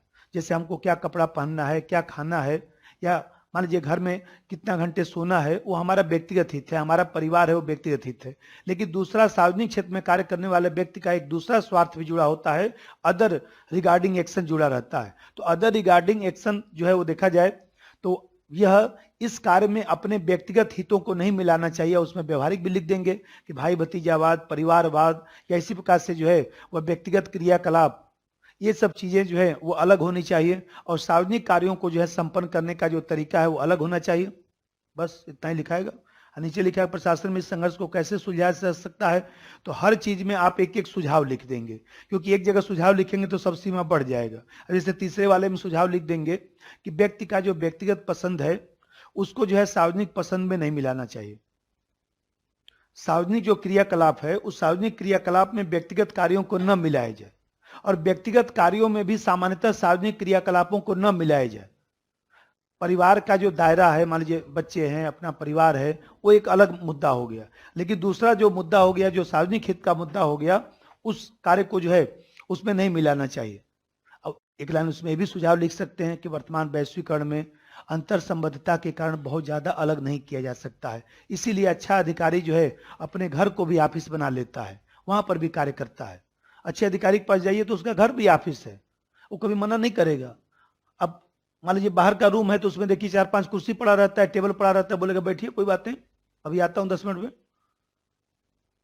तो वर्तमान संदर्भ में चूंकि समाज जटिल है, विकास प्रशासन है, इसलिए जो है वो देखा जाए तो शासन प्रशासन प्रक्रियागत कार्यों के साथ जो है वो देखा जाए तो सामाजिक आर्थिक न्याय की प्रक्रिया को संपन्न करता है, इसलिए बहुत ज्यादा जो है वो अलगाव की स्थिति दिखाई नहीं देती है। फिर भी संतुलन स्थापित करने की आवश्यकता होती है, क्योंकि व्यक्तिगत जीवन भी अपना महत्वपूर्ण है, सार्वजनिक जीवन भी महत्वपूर्ण है। कब का पूछा है? हाँ, तो ऐसे आता रहता है। समस्या देखिए, पहली समस्या यह है कि मनोवृत्ति, अभी मैं बताया कि मनोवृत्ति में जो परिवर्तन है वो दीर्घकालिक प्रक्रिया के रूप में है। किसी विचार के प्रति जो है वह देखा जाए तो पहले कम मनोभावना बनती है, फिर ज्यादा मनोभावना बनती है, धीरे धीरे बढ़ती है, तो बहुत सारे कारक उसमें उत्तरदायी होते हैं। तो सबसे बड़ी समस्या ये कि मनोवृत्ति जो है वो अल्पकालिक, मतलब कि शॉर्ट टर्म कोई सिस्टम नहीं है, लॉन्ग टर्म जो है सिस्टम है, लॉन्ग टर्म सिस्टम है। धीरे धीरे धीरे धीरे मनोवृत्ति का अच्छे तरीके से विकास होता है, इसलिए व्यक्ति चाह कर भी बहुत जल्दी से, जैसे मान लीजिए कोई बच्चा आता बोलता है कि सर हमको अधिकारी बनना है, लेकिन मैं जीवन में कभी पढ़ाई नहीं किया हूं, तो उस व्यक्ति को क्या बताया जाता है? सबसे पहला काम करिए, रात में यदि पढ़ना है, दिन में पढ़ना है, कब सहूलियत है? रात में सहूलियत है, कोई बात नहीं, 9 बजे खाना वाना बना के 9:30 बजे कुर्सी बैठ जाइएगा, और 4 बजे तक पहले बैठने का प्रैक्टिस करिए एक हफ्ते, फिर आइए, जो आपको मन पसंद आए वही बैठ के कुर्सी पढ़िए। पहले 10 घंटा बैठने की आदत डालिए, फिर बताता हूँ आपको। अब लाइए कक्षा 6 से लेकर 9 तक का किताब, एकदम देखिए छोटा छोटा किताब उसको खरीदवाया जाता है। बच्चों, नागरिक कौन होता है? अब देखिए ऐसे ऐसे फोटो बना के लिखता है तो इंटरेस्ट आता है ना, अच्छा ये वाला नागरिक, गोला वाला, ठीक, फिर लिखता है। तो ऐसे धीरे धीरे जो है देखा जाए तो ऐसे सोचिए, उस बच्चे को एक हफ्ता 6, 7, 8 की किताब पढ़वाया जाता है, अब जब उसका मन लग जाता है पढ़ने में, अब उसके बाद सिलेबस पढ़ेगा। तो धीरे धीरे हमें कहते हैं ये धीरे धीरे होगा ना। अब ऐसा तो नहीं कि अचानक, जैसे आप लोग मान लीजिए फेल हुए, रिजल्ट निकला, उसका दूसरे दिन आकर जो है तुरंत जो है संकल्प पत्र लिखाया कि अब जो है कुछ नहीं, अब सुबह 6 बजे से लेकर रात में जो है 12 बजे तक पढ़ूंगा, अब हो गया जीवन में, और टाइम टेबल बना के निकल लिए बतरा फिर घूमने के लिए। तो हमें कहते हैं ये धीरे धीरे होता है, अचानक नहीं होगा। नंबर 1, मनोवृत्ति में परिवर्तन दीर्घकालिक प्रक्रिया है। मनोवृत्ति में परिवर्तन दीर्घकालिक प्रक्रिया है। मनोवृत्ति में परिवर्तन दीर्घकालिक प्रक्रिया है।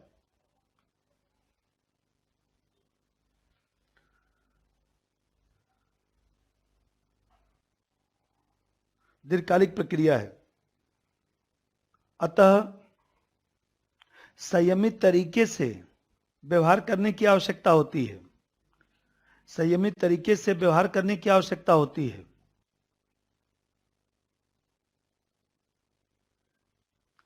संयमित तरीके से व्यवहार करने की आवश्यकता होती है।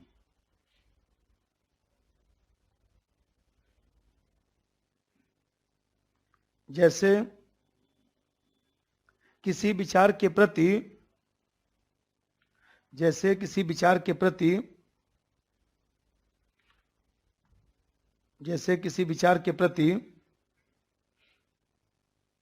नकारात्मक से सकारात्मक मनोवृत्ति बनाने में,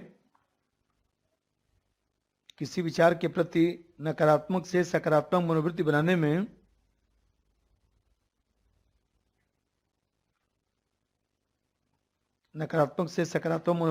में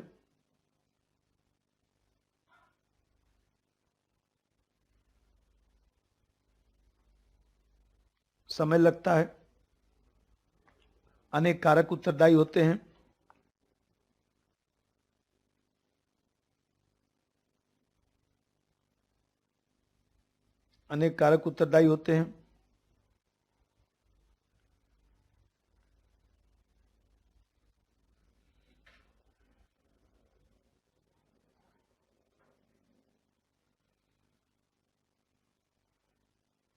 दूसरा देखिए, दूसरी समस्या ये होता है कि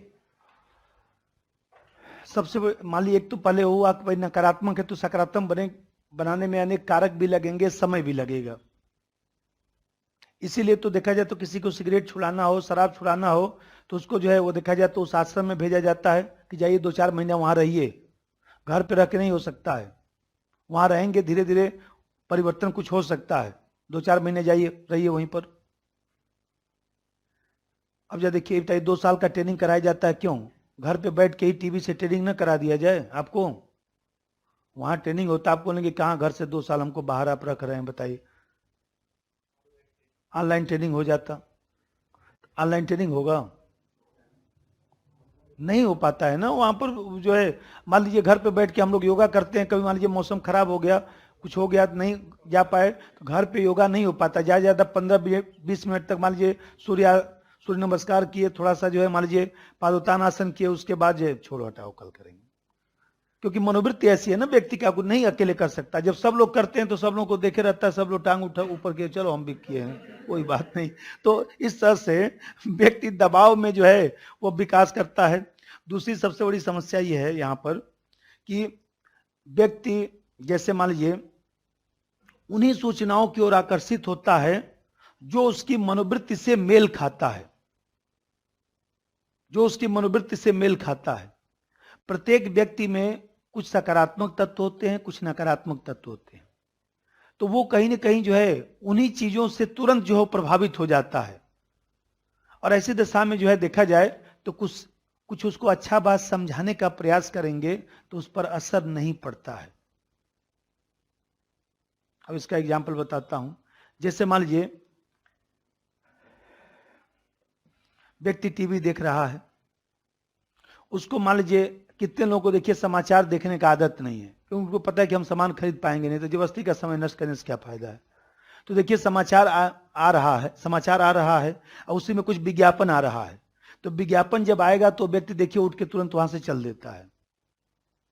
कभी ध्यान दीजिए, मान लीजिए सब लोग कहिए आप फिल्म देख रहे हैं, उस पर विज्ञापन आ रहा है, देखिए कितना कष्ट होता है। बीच में ही इतना अच्छा से फिल्म चल रहा था, साइड में अपना देता है 2 मिनट। अब व्यक्ति जाएगा 2 मिनट में पानी नहीं पीकर फिर आएगा। अब मान लीजिए उस व्यक्ति का फिल्म देखने के प्रति मनोवृत्ति सकारात्मक है, अब विज्ञापन देखने के प्रति नकारात्मक है। तो अब मान लीजिए विज्ञापन उसको यदि दिखाना है तो फिर उसकी मनोवृत्ति से उसको जोड़ना पड़ेगा। मतलब सबसे पहले उसको बीच बीच में कुछ फिल्म का जो है ऐड डालना पड़ेगा, जिससे वो जो है नई फिल्म के बारे में सोचे कि नहीं अब नया फिल्म कौन सा आने वाला है। तो यहां पर देखा जाए तो ये भी एक समस्या होती है कि व्यक्ति की मनोवृत्ति होती है तो वो उस पर ध्यान ही नहीं देगा सूचना पर, कितना भी उसको आप समझाएंगे तो वो उस पर जब ध्यान दे तब तो मामला आगे बढ़े, लेकिन वो ध्यान ही नहीं देगा उस पर। नंबर 2, सामान्यतः व्यक्ति उन्हीं सूचनाओं की ओर ज्यादा आकर्षित होता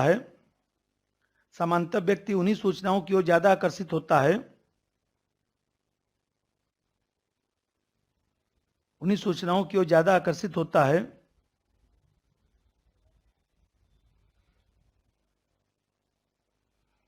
जो उसकी मनोवृत्ति से मेल खाता है। जो उसकी मनोवृत्ति से मेल खाता है उससे तुरंत प्रभावित हो जाता है।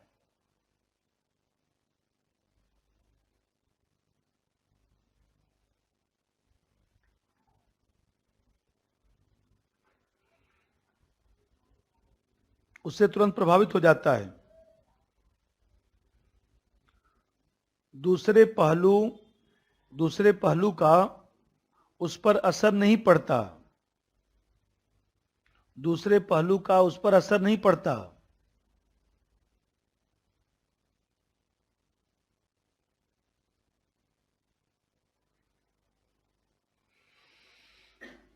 जैसे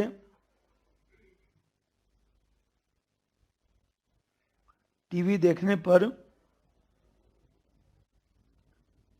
कुछ लोग विज्ञापन नहीं देखते। इसी प्रकार समझिए, जैसे मान लीजिए एक समस्या ये भी आती है, इसमें लिख लिया ना मनोवृत्ति। अच्छा, मनोवृत्ति में समस्या, और इसमें जैसे कभी पूछे कि मनोवृत्ति परिवर्तन में क्या समस्या आती है तो यही लिख दीजिएगा, साइड में हेडिंग में लिख दीजिएगा मनोवृत्ति परिवर्तन में बाधा, यही लिखना है। 5 ही बात है। कोई भी किताब निकाल के देखेंगे तो 5 ही बात लिखा होगा। मैं और 3 लिखवाऊंगा ना। मनोवृत्ति परिवर्तन की समस्या, यही लिखना होता है, या मनोवृत्ति की समस्या, यही लिखना है। मनोवृत्ति परिवर्तन में बाधा, यही लिखना है। 5 ही बात लिखना है। वो आप लोगों के नोट्स पे भी लिखा हूं, 5 ही लिखना है। अब जैसे समझिए, जैसे मान लीजिए कि इनेकुलेशन का मतलब ये होता है कि जैसे मनोवृत्ति टीका, जैसे मान लीजिए हम लोग जो है पोलियो का टीका दे देते हैं। अब पोलियो का टीका दे देते हैं तो ऐसे समय अब पोलियो का वायरस अटैक नहीं कर सकता। तो किसी व्यक्ति को, जैसे मान लीजिए किसी व्यक्ति को समझाना है, उसकी मनोवृत्ति में परिवर्तन करने के लिए समझाना है। मान लीजिए आप गांव में मार पिटाई कर रहे हैं, घूम रहे हैं, अब गार्जियन को लगा कि आज मैं इनको समझाता हूं, तब तक कोई व्यक्ति आपको समझाने से पहले ही बता दिया कि आपके पिताजी अब आपको समझाएंगे कि पढ़िए लिखिए, तो ये ध्यान रखिए कि उनका तो काम है समझाने का, आप अपने रास्ते पर चलते रहिए।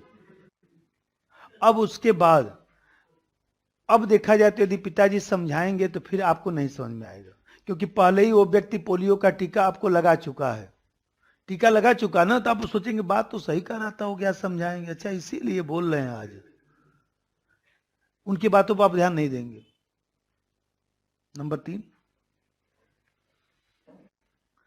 जिस तरह बच्चों को पोलियो आदि का टीका देकर उसके प्रभाव से मुक्त किया जाता है,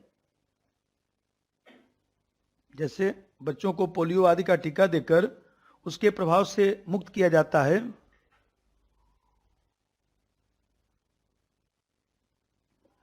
उसी तरह व्यक्ति को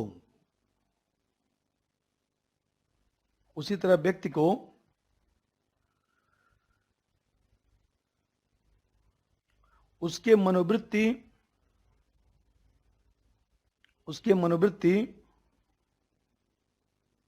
मनोवृत्ति के विपरीत विचारों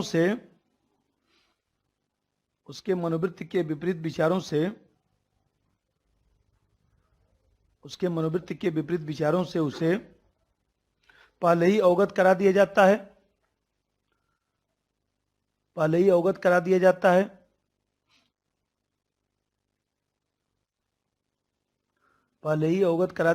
है।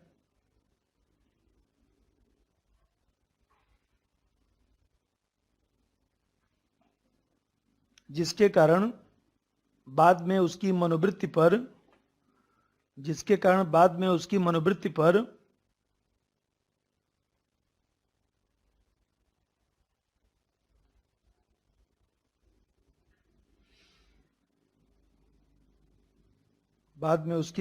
पर ज्यादा असर नहीं पड़ता।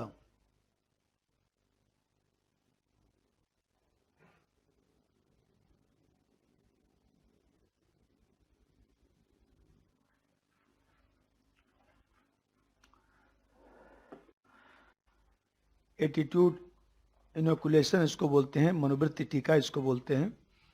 जैसे और सिंपल बताता हूं इसको। जैसे मान लीजिए किसी व्यक्ति को पहले ही जो है सीमित प्रभाव के साथ विरोधी पक्ष को स्पर्श कर दिया जाए।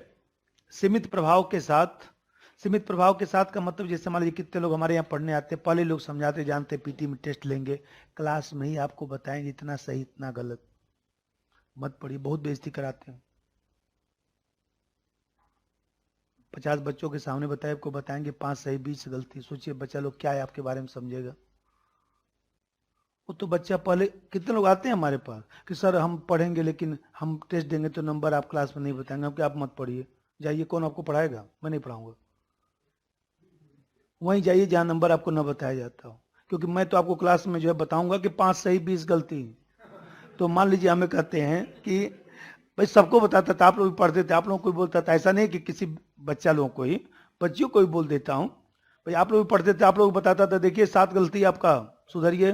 तो मान लीजिए हमें कहते हैं कि आप ही लोग के तो हित में मैं बोला, अब पहले से कोई आपको टीका दे दिया है कि जानते हैं ऐसे वो बहुत बेइज्जत करते हैं, बहुत बेकार व्यक्ति, तो आप जो है वो देखा जाए तब आपका पहले ध्यान हो गया कि नहीं, हम यार बताओ इतने बच्चों में वो ऐसे कहेंगे, क्या बच्चा लोग बाद में मजाक उड़ाएगा ना, ना हम नहीं पढ़ेंगे वहां। तो मान लीजिए हम कहते हैं किसी व्यक्ति को पहले ही सीमित प्रभाव के साथ उसके विरोधी पक्ष से आप स्पर्श कर दिए तो वह टीका की तरह हो गया ना, और टीका की तरह हो गया। और ऐसी दशा में जो है जब हम टेस्ट की बात करेंगे तुरंत तो जागृत हो जाएगा, क्यों, अब मामला गड़बड़ होने वाला है। तो आप जो है तुरंत अपनी मनोवृत्ति को लेकर सक्रिय हो जाते हैं, और जो है आपको लगेगा कि नहीं भाई ये चीज ठीक नहीं, कि हम क्लास में बैठ के सैटरडे को मान लीजिए लिखेंगे, हम कम लिखेंगे, नहीं हो पाएगा तो नंबर कम आएगा। अरे नंबर कम, मान लीजिए 10 20 50 बच्चों में आप कम ही नंबर पाते, कौन सी समस्या आ गई। मान लीजिए ट्रेन पे बैठ के गांव जाएंगे तभी तो 10 5 लोग जानेंगे आपको, तो 4 लोग जानेंगे ना। तो मान लीजिए हमें कहते हैं यहां पर यही चीज होता है कि पहले से व्यक्ति को आप कुछ बताएंगे तो व्यक्ति जो है पहले से जान लेता है कि हमको ये चीज नहीं सीखना है। इसी का देखिए नंबर 4 समझिए। जैसे ऐसे समझिए कि तर्कशील, मतलब एक होता है काउंटर आर्गुमेंट, तर्क वितर्क। समझाता हूं, तर्क वितर्क का मतलब ये होता है कि मनुष्य के प्रभावशीलता में व्यक्ति जो है तर्क वितर्क करने से उसको रोकता है। तर्क वितर्क करने से मतलब मान लीजिए हमको 20 साल का अनुभव है कि आप पीटी में कैसे अच्छा करेंगे, तभी तो हम टेस्ट ले रहे हैं, तो हमको अच्छा लगता है घर पे सुबह उठ के पेपर बनाना, कॉपी चेक करवाना, नंबर बनवाना, हमको अच्छा लगता है। समय भी नष्ट करना सैटरडे का, सैटरडे को पढ़ाता तो कोर्स भी जल्दी से हो जाता। लेकिन मुझे पता है कि पढ़ने से कोई फायदा नहीं होगा, टेस्ट तो दीजिए, पढ़ाई लिखाई अपनी जगह पर, टेस्ट अपनी जगह पर। तो मान लीजिए ऐसी परिस्थिति में तर्क वितर्क जब आप ज्यादा करेंगे, नहीं टेस्ट देने से सर क्या फायदा होगा, तो अब मान लीजिए उदाहरण भी खोज के लाएंगे कि फला बच्चा कभी टेस्ट नहीं दिया, डायरेक्ट एग्जाम में लिखा, कोई अपवाद मिल सकता है। तो मान लीजिए पहले से खूब तर्क करना शुरू करेंगे तो फिर जो है मनोवृत्ति में मैं कैसे परिवर्तन करा पाऊंगा। कोई व्यक्ति सिखाता है पहले सीखिए, तो ऐसा करते समय जो है व्यक्ति विरोधी विचार को जो है वो एकदम याद रखता है कि ऐसा बच्चा जो कभी टेस्ट नहीं दिया, डायरेक्ट जाके लिखा, वो भी आईएएस बन गया, फिर हम भी तो बन सकते हैं। अरे अपवाद को सामान्य नियम में क्यों शामिल कर रहे हैं। हाँ मान लीजिए तो विरोधी जो विचार है उसको लंबे समय तक वो जो अपने अंदर जो समाहित रखता है, तो उसकी मनोवृत्ति पर जो है जब हम लोग तर्क रखकर मान लीजिए कुछ बताकर समझाकर जो है उसको प्रभाव डालने का प्रयास करते हैं, तो कहीं ना कहीं जो है मनोवृत्ति पर पड़ने वाला जो प्रभाव है कम हो जाता है। नंबर 4 तर्क वितर्क करना,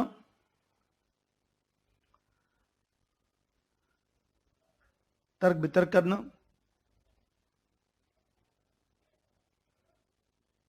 अर्थात व्यक्ति तर्क वितर्क करके, अर्थात व्यक्ति तर्क वितर्क करके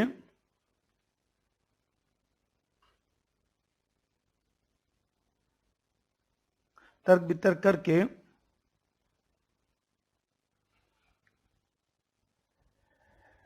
ऐसे लिखवाता, अर्थात व्यक्ति तर्क वितर्क करके मनोवृत्ति परिवर्तन होने से, मनोवृत्ति परिवर्तन होने से अपने को रोकता है।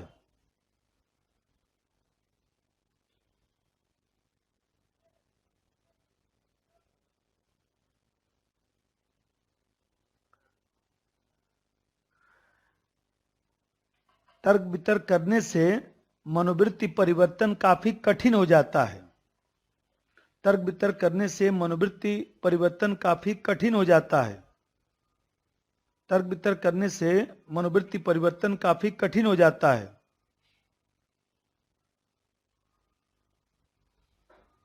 मनोवृत्ति परिवर्तन काफी कठिन हो जाता है, क्योंकि ऐसा करते समय व्यक्ति कठिन हो जाता है, क्योंकि ऐसा करते समय व्यक्ति विरोधी विचार को लंबे समय तक याद रखता है। विरोधी विचार को लंबे समय तक याद रखता है। विरोधी विचार को लंबे समय तक याद रखता है।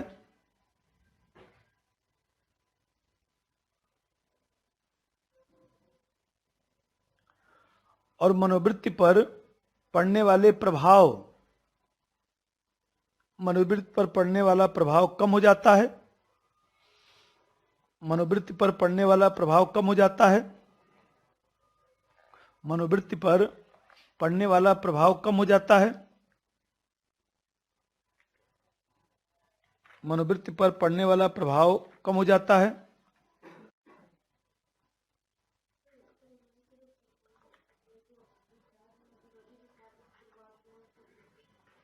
नहीं, ये नहीं कह रहे हैं। जैसे ऐसे समझिए कि भाई विरोधी विचार का मतलब, जैसे ऐसे समझिए कि ज्यादा, जैसे मान लीजिए आपने हमको कोई सलाह दिया, देखिए आप लोगों को भी तो सलाह देते, सर थोड़ा समय से आ जाते, तो बताइए, मैं भी तो हंस के टालता हूं कि हाँ कल से प्रयास करूंगा। आज प्रयास किया, 9:20 पर आ गया था। वो दूसरी बात है कि वहां लेट हो गया 5 मिनट। देखिए मैं 9:20 पर आज आया हूं, प्रयास एकदम किया हूं कि आज एकदम 9:20 पर पहुंच जाऊं, आ गया। और दूसरी बात है कि एक दो लोग मिलने चले आए, उसी में 2-4 मिनट लग गया है। 9:20 पर तो मैं आ ही गया था। तो बताइए, अब मान लीजिए आप हमसे कहते, तो हम रोज तर्क देते, उस पर तर्क वितर्क करते, देखिए इतना ठंडा पड़ रहा है, इतनी दूर से मैं आता हूँ, बताइए सुबह घर पे सब खाना बनवाना होता है, लेके आना होता है, सब ये सब है, ड्राइवर समस्या। ये बताइए, गलती तो गलती है, तर्क वितर्क क्यों कर रहे हैं? अपनी गलती को मानिए, उसमें सुधार करिए। सुधार तो हमेशा मरते समय तक चल सकता है। तो यहाँ पर देखा जाए, अब उस पर मान लीजिए मैं खूब तर्क वितर्क करूँ, आधा घंटा आपको डांटूं, आप कोई मान लीजिए हमसे प्रश्न पूछे, मैं आपको खूब समझाऊं कि ऐसे नहीं आता, वैसे नहीं आता। अरे इन्होंने पूछा, मुझे कितना 5 मिनट लगा, मैंने बोल दिया, खत्म। और उसमें मैं इनको आधा घंटा समझाता रहूं, उसको कोई फायदा है? इनका तो काम है कि इनको अच्छा लगा कि भाई ये क्वेश्चन कैसे लिखा जाएगा, पूछ लिया, मैंने बोल दिया। तो इस तरह से जो होता है, जब हम लोग जो है तर्क वितर्क ज्यादा कर देते हैं, तो उससे क्या होता है कि जो मूल सुधार होना था वो तो सुधार हुआ नहीं, और तर्क वितर्क में ही समय नष्ट हो गया। पेज नंबर बताइए, 5 लिखा होगा, 69। आप इसको पढ़ती नहीं है? अच्छा कोई बात नहीं। तो 69, 59, 1 2 3 4 5, मनोवृत्ति टीका हो गया, पूर्व चेतावनी हो गया, प्रतिघात हो गया, चयनात्मक परिहार, तर्क वितर्क, ठीक है। एक आप लोग पढ़ के लिखेंगे, इसीलिए पेज में पूछा हूं। ये 59, ये 150 शब्द का आता है सीधा। इसका प्रश्न आता है कि मनोवृत्ति परिवर्तन कब कठिन हो जाता है? मनोवृत्ति में परिवर्तन जो है करते समय किस तरह की समस्या आती है? एक घर पे एक 4 लाइन जगह छोड़िए, एक लिखिएगा, देख रहे हैं ना, 5 ही है, 4 में लिखवा दिया, तो एक कैसे 6 हो गया? 6 नहीं होता किसी किताब में, चाहे अरुण जी की किताब हो, सबसे अच्छी किताब आती है, पूरे मनोवृत्ति पर उनकी किताब आती है ना। कुछ नहीं, घर पे जाकर पढ़ेंगे नहीं, जगह छोड़िए 4 लाइन। अब चलिए उसमें अंतर, उसी बहाने उसमें 4 में लिखवाया हूं, लास्ट वाला। तो अब जा देखिए इसमें, चलिए विभिन्न प्रत्ययों से तुलना, चलते रहिए, थोड़ा पढ़ा भी जाए। विभिन्न प्रत्ययों से तुलना,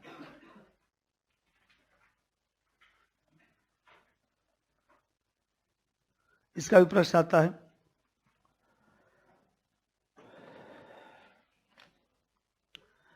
अब विभिन्न प्रत्ययों से जो तुलना है उसमें जो है, जैसे मान लीजिए ऐसे बनाइए, जैसे मनोवृत्ति है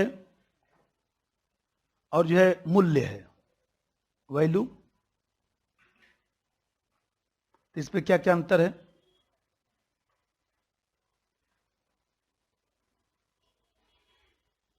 अभी मैं बताया कि जैसे मनोवृत्ति है तो इसमें ए प्लस बी प्लस सी तीनों पाया जाएगा।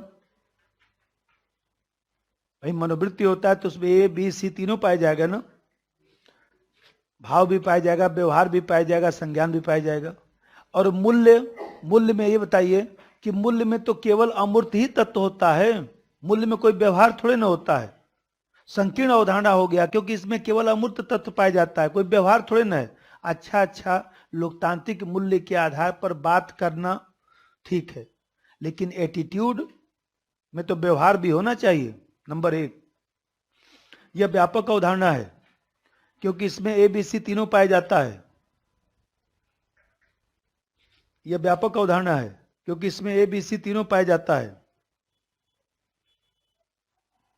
ए बी सी तीनों पाया जाता है।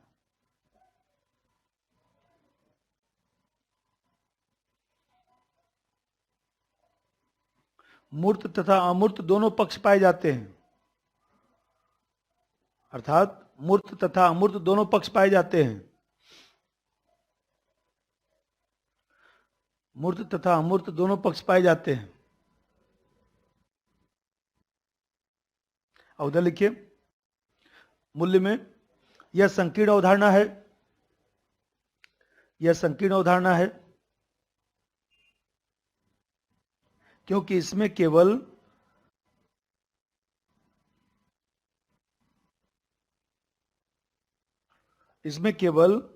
अमूर्त तत्व पाया जाता है, अमूर्त तत्व पाया जाता है। इसमें व्यवहार शामिल नहीं है, इसमें व्यवहार शामिल नहीं है।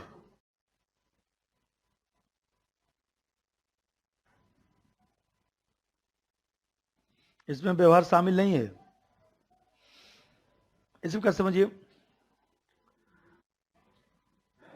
जैसे अभी बताया कि मनोवृत्ति काल्पनिक नहीं है। एटीट्यूड हमें कहते हैं आपका एटीट्यूड अच्छा है तो कोई कल्पना थोड़े ना है। अंबेडकर साहब कोई कल्पना थोड़े ना है, गांधी जी कोई कल्पना थोड़े ना रहे हैं। देखिए एटीट्यूड सकारात्मक रखकर देश को आजादी नेताओं ने दिला दिया।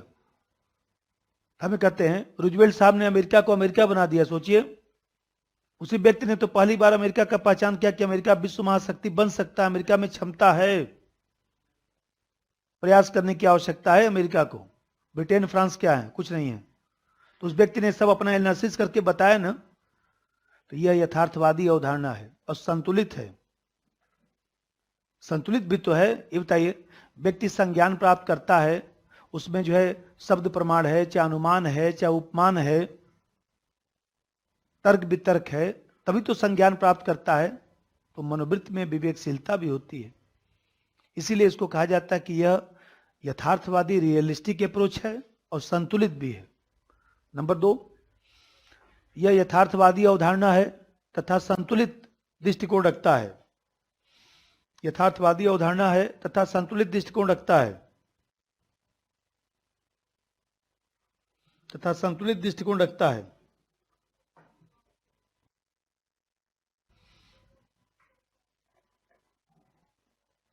उधर लिखिए, आदर्शवादी अवधारणा है, आदर्शवादी अवधारणा है क्योंकि केवल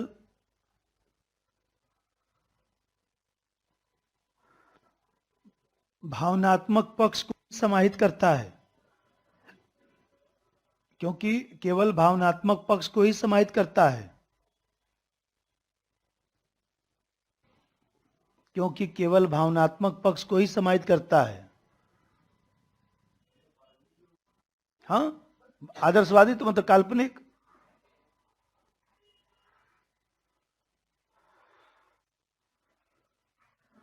अब जा देखिए, अभी मैं बता रहा था कि कोई विशेष वस्तु है घटना है, विषय है, उसके संदर्भ में जो है नकारात्मक सकारात्मक दृष्टिकोण रखना, उसके प्रति जो है नकारात्मक सकारात्मक भाव रखना, कोई जो है देखा जाए तो विशेष उत्तेजना रखना,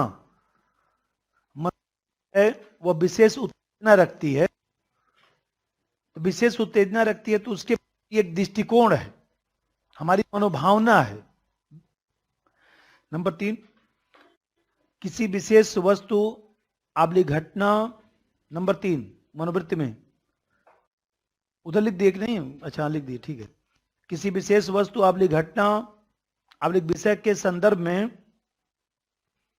आबली विषय के संदर्भ में, आबली विषय के संदर्भ में नकारात्मक आबलिक सकारात्मक दृष्टिकोण रखना,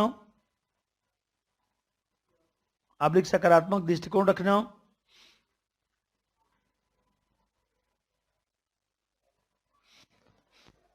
उधर लिख दीजिए किसी वस्तु आबलिक घटना से संबंधित नहीं होता,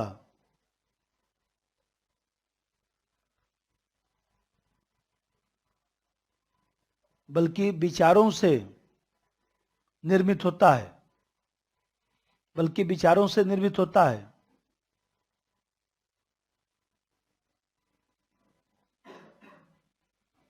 विचारों से निर्मित होता है। और भी बता देता हूं,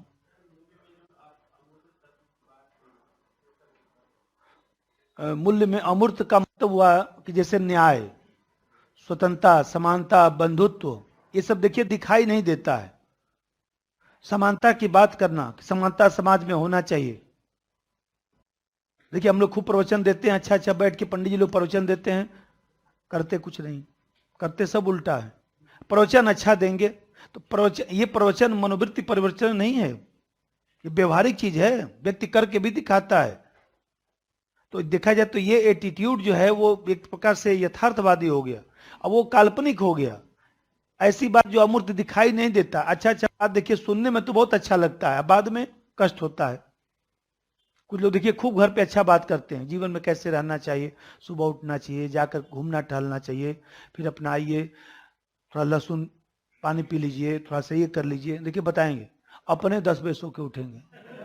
तो मान लीजिए, अरे भाई नहीं कुछ प्रभाव पड़ने वाला, क्यों अपना भी समय नष्ट करें, दूसरे का भी समय नष्ट कर रहे हैं। पेज नंबर बताइए कहां पर लिखा है, 51, एक और लिखिएगा, एक और बना छोड़िए, 4-5 तो लिखा ही होगा नोट्स में, 5 लिखा है ना, बस एक और लिखिएगा, ज्यादा नहीं, 50 वर्ड में आता है, 3-3 4 तो मैं ही लिखवा दूंगा। अब जा चलिए उसमें लिखवा दूंगा, भी बहुत पढ़ाना है। और जैसा चलिए उसमें मनोवृत्ति और मत, उसमें से एक नहीं लिख सकते, देखिए अभी बहुत सारा पढ़ना है, एकदम सही चल रहा है, नहीं नहीं लिख पाऊंगा। अभी बता रहा था कि जो मनोवृत्ति होता है वो विशेष उत्प्रेरण, लिखिए नंबर 4, मनोवृत्ति का संबंध विशेष उत्तेजनाओं से है, मनोवृत्ति का संबंध विशेष उत्तेजनाओं से है, विशेष उत्तेजनाओं से है, विशेष उत्तेजनाओं से है।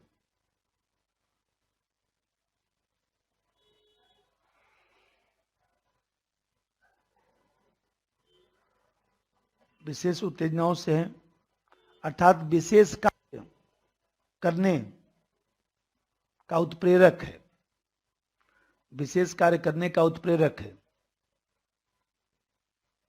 और उधर लिखिए मूल्य में, इसका संबंध सामान्य पहलुओं से है, सामान्य पहलुओं से है, जो बहुआयामी स्वरूप रखता है, जो बहुआयामी स्वरूप रखता है, बहुआयामी स्वरूप रखता है, जैसे आर्थिक सामाजिक मूल्य, जैसे आर्थिक मूल्य, सामाजिक मूल्य, आर्थिक मूल्य, सामाजिक मूल्य,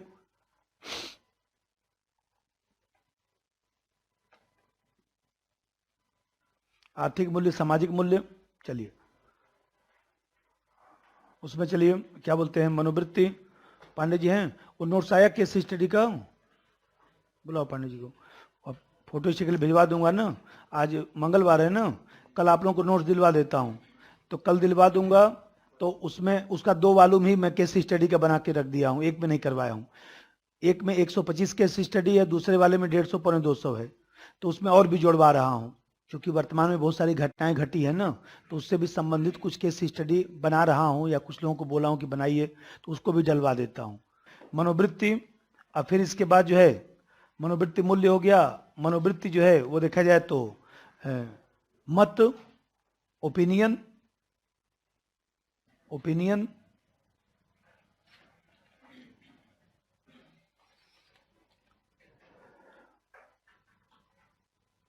अब मनोवृत्ति में देखिए, एक तो अंतर हर जगह वही लिखेंगे कि ये व्यापक है। भाई हम कहते हैं कि ये व्यापक है, ये छोटा सा मत है। मत तो छोटा सा होता है, तो ये व्यापक अवधारणा है, क्योंकि इसमें ए बी सी तीनों पाया जाता है, ज्यादा स्थायी स्वरूप रखता है, मजबूत होता है।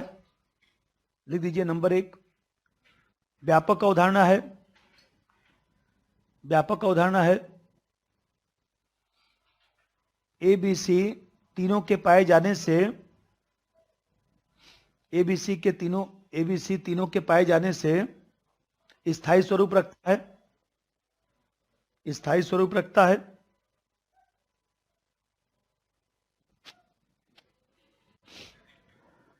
स्थायी स्वरूप रखता है मतलब एक बार एटीट्यूड सही बन गया तो कोई जीवन में दिक्कत नहीं है, कष्ट भी सहने की आदत पड़ जाती है।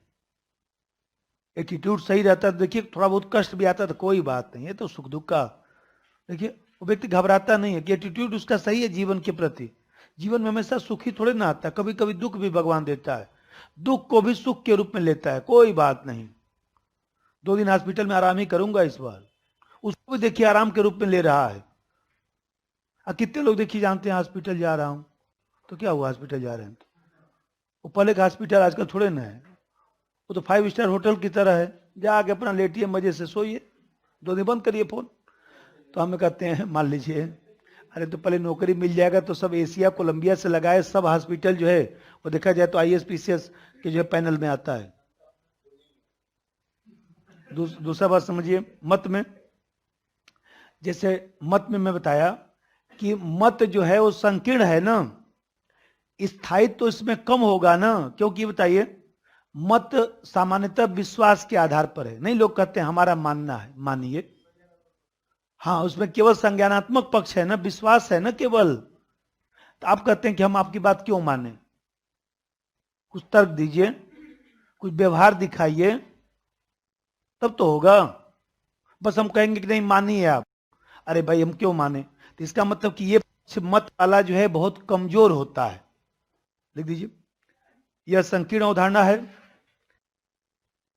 इसमें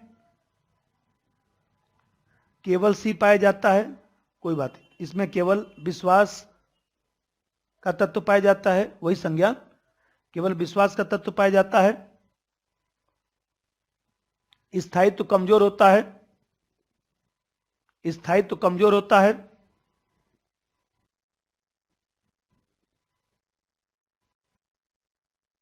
स्थायित्व कमजोर होता है। दूसरा बात समझिए, ये बताइए, अभी बताया कि एटीट्यूड से दूसरे व्यक्ति को प्रेरणा भी मिलता है, व्यवहार पर सीधा प्रभाव पड़ता है, क्योंकि इसमें अनुभव का भी पक्ष है, व्यवहार भी है, भाव भी है, संज्ञान भी है, तीनों है। और अभी बताया कि मत, किसी के मत का जो है व्यवहार पर प्रभाव नहीं पड़ता, क्योंकि अनुभव पक्ष सामान्यतः उसमें होता ही नहीं। आपका मानना है, आपके मानने से होगा, मानने से नहीं होता भाई साहब। ये बताइए, सिर्फ मानने से आप कहेंगे हमारा बात मानिए, बोल दूसरा बोले क्यों मान दे, नहीं हम अच्छा जानकारी रखने से नहीं होता है। नंबर 2 लिखिए, इसका व्यवहार पर सीधा प्रभाव पड़ता है क्योंकि इसमें अनुभव का तत्व जुड़ा रहता है। इसका व्यवहार पर सीधा प्रभाव पड़ता है क्योंकि इसमें अनुभव का तत्व जुड़ा रहता है।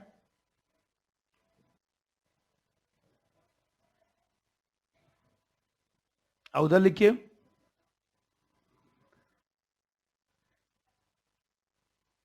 क्योंकि इसमें अनुभव का तत्व जुड़ा रहता है। उधर लिख दीजिए, इसका व्यवहार पर कम प्रभाव पड़ता है।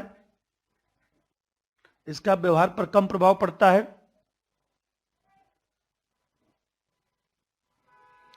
क्योंकि अनुभवात्मक पक्ष कमजोर होता है। क्योंकि अनुभवात्मक पक्ष कमजोर होता है।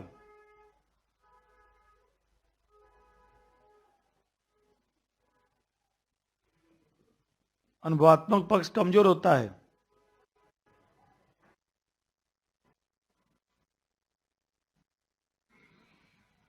देखिए, अभी मैं बता रहा था कि किसी व्यक्ति के मनोवृत्ति को देखकर आप बता सकते हैं कि व्यक्ति क्या करेगा जीवन में। बता सकते हैं, अंदाजा लगा सकते हैं, लेकिन मत को जानकर ज्यादा अनुमान लगा सकते हैं। अनुमान लगा सकते हैं। तो देखा जाए, इसीलिए मत को जो है अस्थायी विश्वास के रूप में जाना जाता है। अस्थायी विश्वास, आप पूर्व कथन नहीं कर सकते हैं। देखिए कितने लोग होते हैं, मान लीजिए कोई बच्चा है, देखिए शुरू से ही देखिए, अरे भाई कुछ तो गुण होता ही है ना। कोई बच्चा है, देखिए 9th में पढ़ता है, मान लीजिए सुबह उठ के अपना पढ़ रहा है, खूब प्रैक्टिस कर रहा है, मान लीजिए 100 में बढ़िया नंबर भी ला रहा है, अच्छा से अपना व्यवहार रखता है, तो देखिए दूसरा व्यक्ति बोलता है सही एटीट्यूड है, कुछ करेगा जीवन में। पहले से ही तूफानी है मान लीजिए, तो ऐसी दशा में, और उसमें तो पहले परिवर्तन करना पड़ेगा ना एटीट्यूड में, और तो पहले से उसका एटीट्यूड सकारात्मक है। नंबर 3 लिखिए, यदि आप मनोवृत्ति के बारे में, तूफानी का मतलब आप ही लोगों से तूफानी शब्द निकला है। जब क्लास पढ़ा जाए, खूब शांत रहा जाए, खूब पढ़ा जाए, बाद में मैं आधा घंटा ब्रेक करता ही हूँ, खूब आके बतियाइए सब लोग, मैं कहाँ मना करता हूँ, आप ही आते मना करता हूँ आपको, बात करते हैं तो हमें तो कोई भी आपको समस्या होता, आप आते हैं तो हमसे बात करते हैं, तो मैं ऐसा तो नहीं करता बात नहीं करूंगा। हाँ ये है कि भाई क्लास रहता है तो मना कर देता हूँ कि अब चला जाए, क्लास में खूब मन लगा के पढ़ा जाए। तो जब आप लोग तूफानी करते तभी तो तूफानी बोलता हूँ। लिखिए उसमें, यदि आप मनोवृत्ति के बारे में पता लगा लेते हैं तो कहना आसान हो जाता है कि व्यक्ति क्या करेगा। मनोवृत्ति के बारे में पता लगा लेते हैं तो कहना आसान हो जाता है कि व्यक्ति क्या करेगा। व्यक्ति क्या करेगा।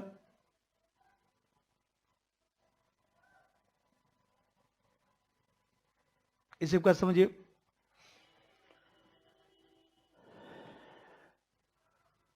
उधर लिख दीजिए, मत को जानकर अनुमान लगाया जा सकता है। मत को जानकर अनुमान लगाया जा सकता है। मत को जानकर अनुमान लगाया जा सकता है। इसीलिए मत को अस्थायी विश्वास के रूप में जाना जाता है।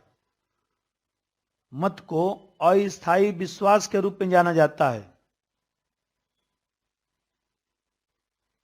अस्थायी विश्वास के रूप में जाना जाता है।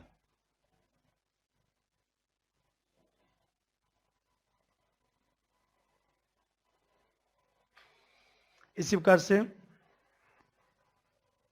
ठीक है, एक सुनिए, अभी बता रहा था कि मनोवृत्ति में जो है मूर्त और अमूर्त दोनों तत्व पाया जाएगा, और मत में विश्वास में केवल अमूर्त मान लीजिए। क्यों मान ले, तो यहां पर देख रहे हैं कि ये जो है मत में ये अमूर्त हो गया, और ये जो है मूर्त और अमूर्त दोनों हो गया। मूर्त अमूर्त दोनों तत्व हो गया। ये भी तो अंतर है ना। जगह छोड़िए, एक और लिखिएगा घर पे। Page number 52। फिर चलिए आगे। बस एक और 5 मिनट का काम है, एक और बनाइए ऐसे। मनोवृत्ति 11:15 बजे तक छोड़ दिया करेंगे, वो घड़ी फास्ट है, 2-4 मिनट। मनोवृत्ति और अभिक्षमता, अभिक्षमता एप्टीट्यूड, मनोवृत्ति और अभिक्षमता एप्टीट्यूड।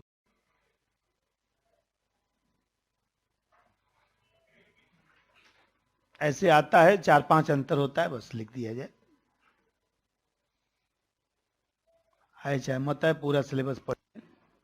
हम भी सुखी रहे, आप भी सुखी रहिए, झूठ मूठ का टेंशन वंशन नहीं। देखिए अभी बता रहा था कि इसमें ए बी सी पाया जाता है, ए प्लस बी प्लस सी पाया जाता है। और इसमें मैं अभी समझा रहा था ऊपर कि इसमें जो है वो देखा जाए तो इसमें ये वाला बता रहा था अभिक्षमता में, अभिक्षमता में बता रहा था, ये बता रहा था अभिक्षमता में कि इसमें बुद्धि, रुचि और प्रशिक्षण, तो तीनों का तत्व ही अलग अलग है। नंबर 1, इसमें ए बी सी को शामिल किया जाता है, इसमें ए बी सी को शामिल किया जाता है। उधर लिख दीजिए, इसमें बुद्धि, रुचि और अभ्यास, इसमें बुद्धि, रुचि और अभ्यास को शामिल किया जाता है।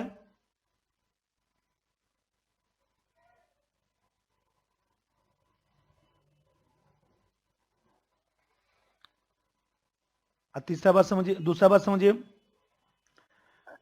जैसे आप देखते हैं कि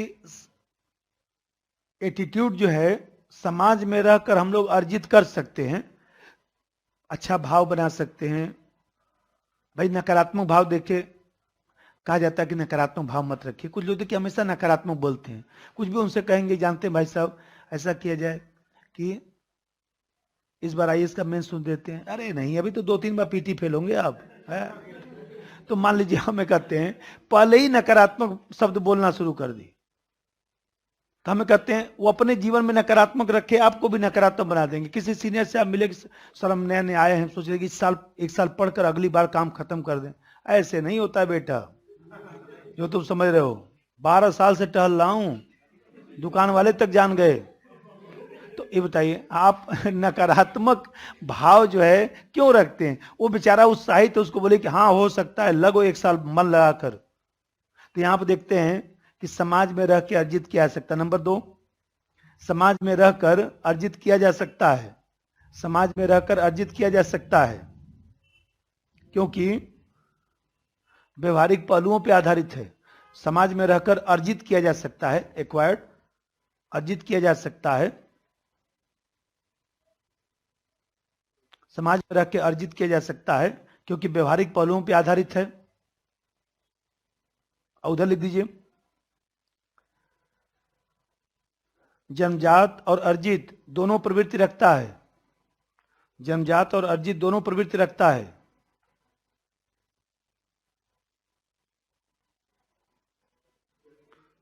और अर्जित दोनों प्रवृत्ति रखता है। अरे भाई आईक्यू जन्मजात है, प्रैक्टिस तो आपका है ना, अर्जित है ना। जितना प्रैक्टिस करेंगे, मान लीजिए एक कॉपी बनाया जाता था पहले, उसको 10 बार लिखा जाता था, और वही क्वेश्चन एग्जाम में आता था, व्यक्ति तुरंत लिख के खत्म कर देता था। हिंदी माध्यम का यही तरीका रहता था।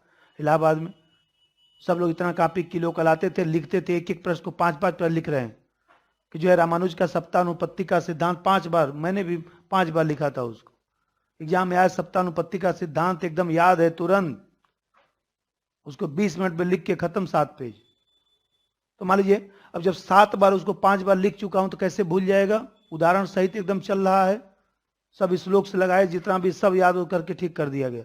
तो मान लीजिए जब आप एक बार पढ़े हुए हैं तो कहां भटक भटक के लिखेंगे? तो मान लीजिए ये तो हम लोग अभ्यास तो कर सकते हैं ना। और तीसरा बात समझिए, अभी जो बता रहा था कि किसी घटना के प्रति विचार और प्रतिक्रिया। नंबर 3, सामाजिक वातावरण में, सामाजिक वातावरण में किसी घटना के प्रति विचार आबलिक प्रतिक्रिया व्यक्त करना। सामाजिक वातावरण में किसी घटना के प्रति विचार आबलिक प्रतिक्रिया व्यक्त करना।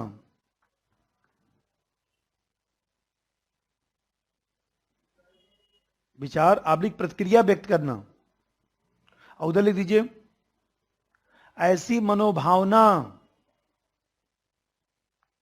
जिसके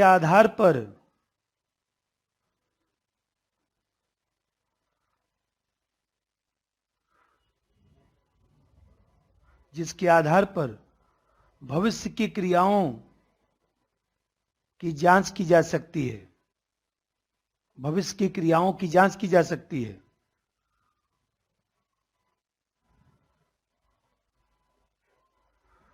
अर्थात कार्य करने की योग्यता होती है।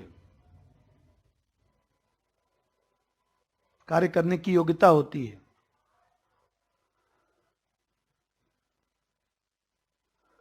कार्य करने की योग्यता का मतलब आपके पास आईक्यू है,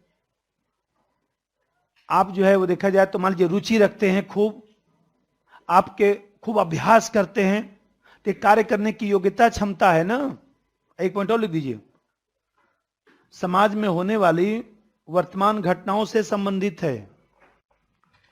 समाज में होने वाली वर्तमान घटनाओं से संबंधित है। समाज में होने वाली वर्तमान घटनाओं से संबंधित है और स्थायी प्रकृति रखता है। और स्थायी प्रकृति रखता है।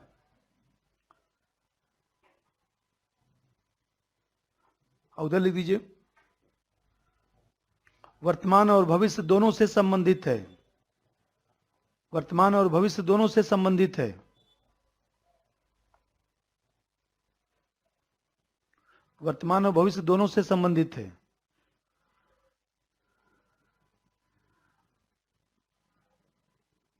इसमें बदलाव सामान्यतः